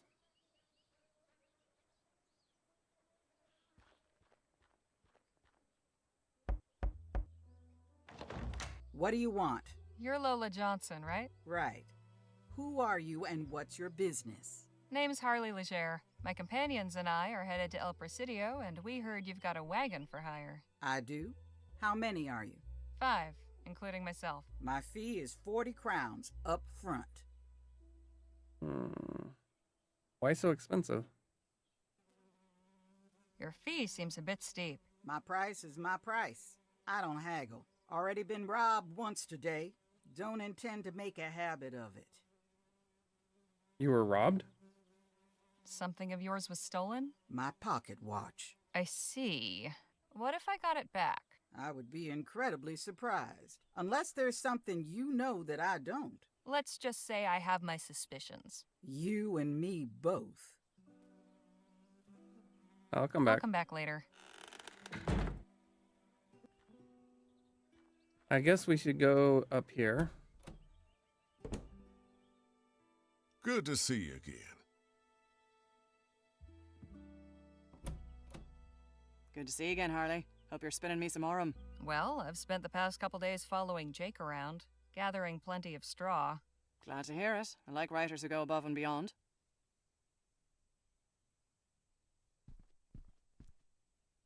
What do you need?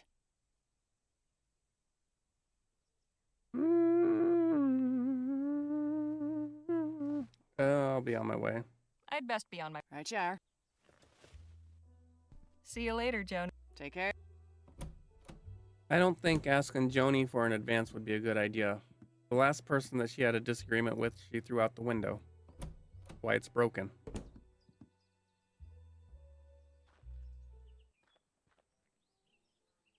Maps for sale! Get your maps here! You just keep turning up like a bad copper, don't you? Nice to see you, too. Give me Lola Johnson's watch back. You have something that doesn't belong to you. Could you be more specific? Lola Johnson's watch. I want it back. No can do. You swiped that watch for me fair and square.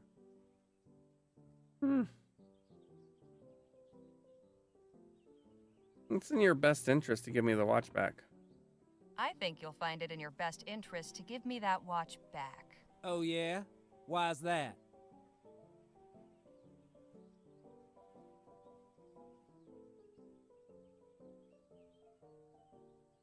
Because you're better than this, Jem. What's that supposed to mean? Look, I get it. You think this whole Artful Dodger act is fun, but if you keep it up, it's only a matter of time until your little game turns into the real thing. Take it from me. This isn't a road you want to go down. How do you know? Kid, don't fool yourself. You think you own this town. That's because the most exciting thing happens around here is when some yahoo gets tossed out a window. I grew up in Lamplight City. The Chum, to be exact. Ever heard of it? Oh, That little stunt you and your brother pulled before? Know how that would have played out there? How?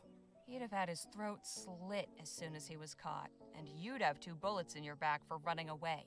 Now, is that really the kind of life you want? Fine, you win. Here's the damn watch. Thank you for the persuasion. Appreciate it. Now go home and read some books. You'll thank me for it later.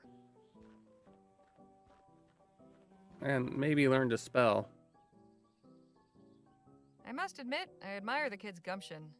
His orthography, not so much.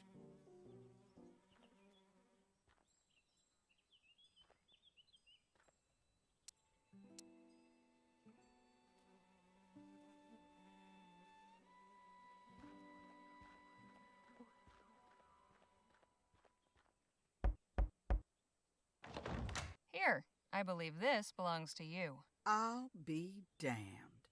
Where did you find it? Jem had it. I might have known. Little bastard. Well, one good turn deserves another. I'll knock 10 crowns off my fee. Awful kind of you, but still a bit out of my range. That's my final offer. Take it or leave it.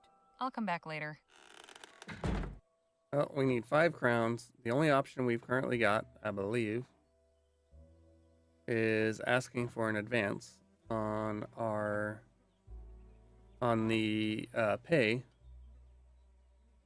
for brain farts for the article.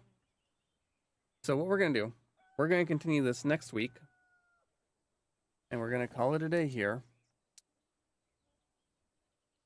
And I may, well, no, we're going to finish this run, and I'm probably going to end up actually going through it again later, but possibly after a replay of Lamplight City.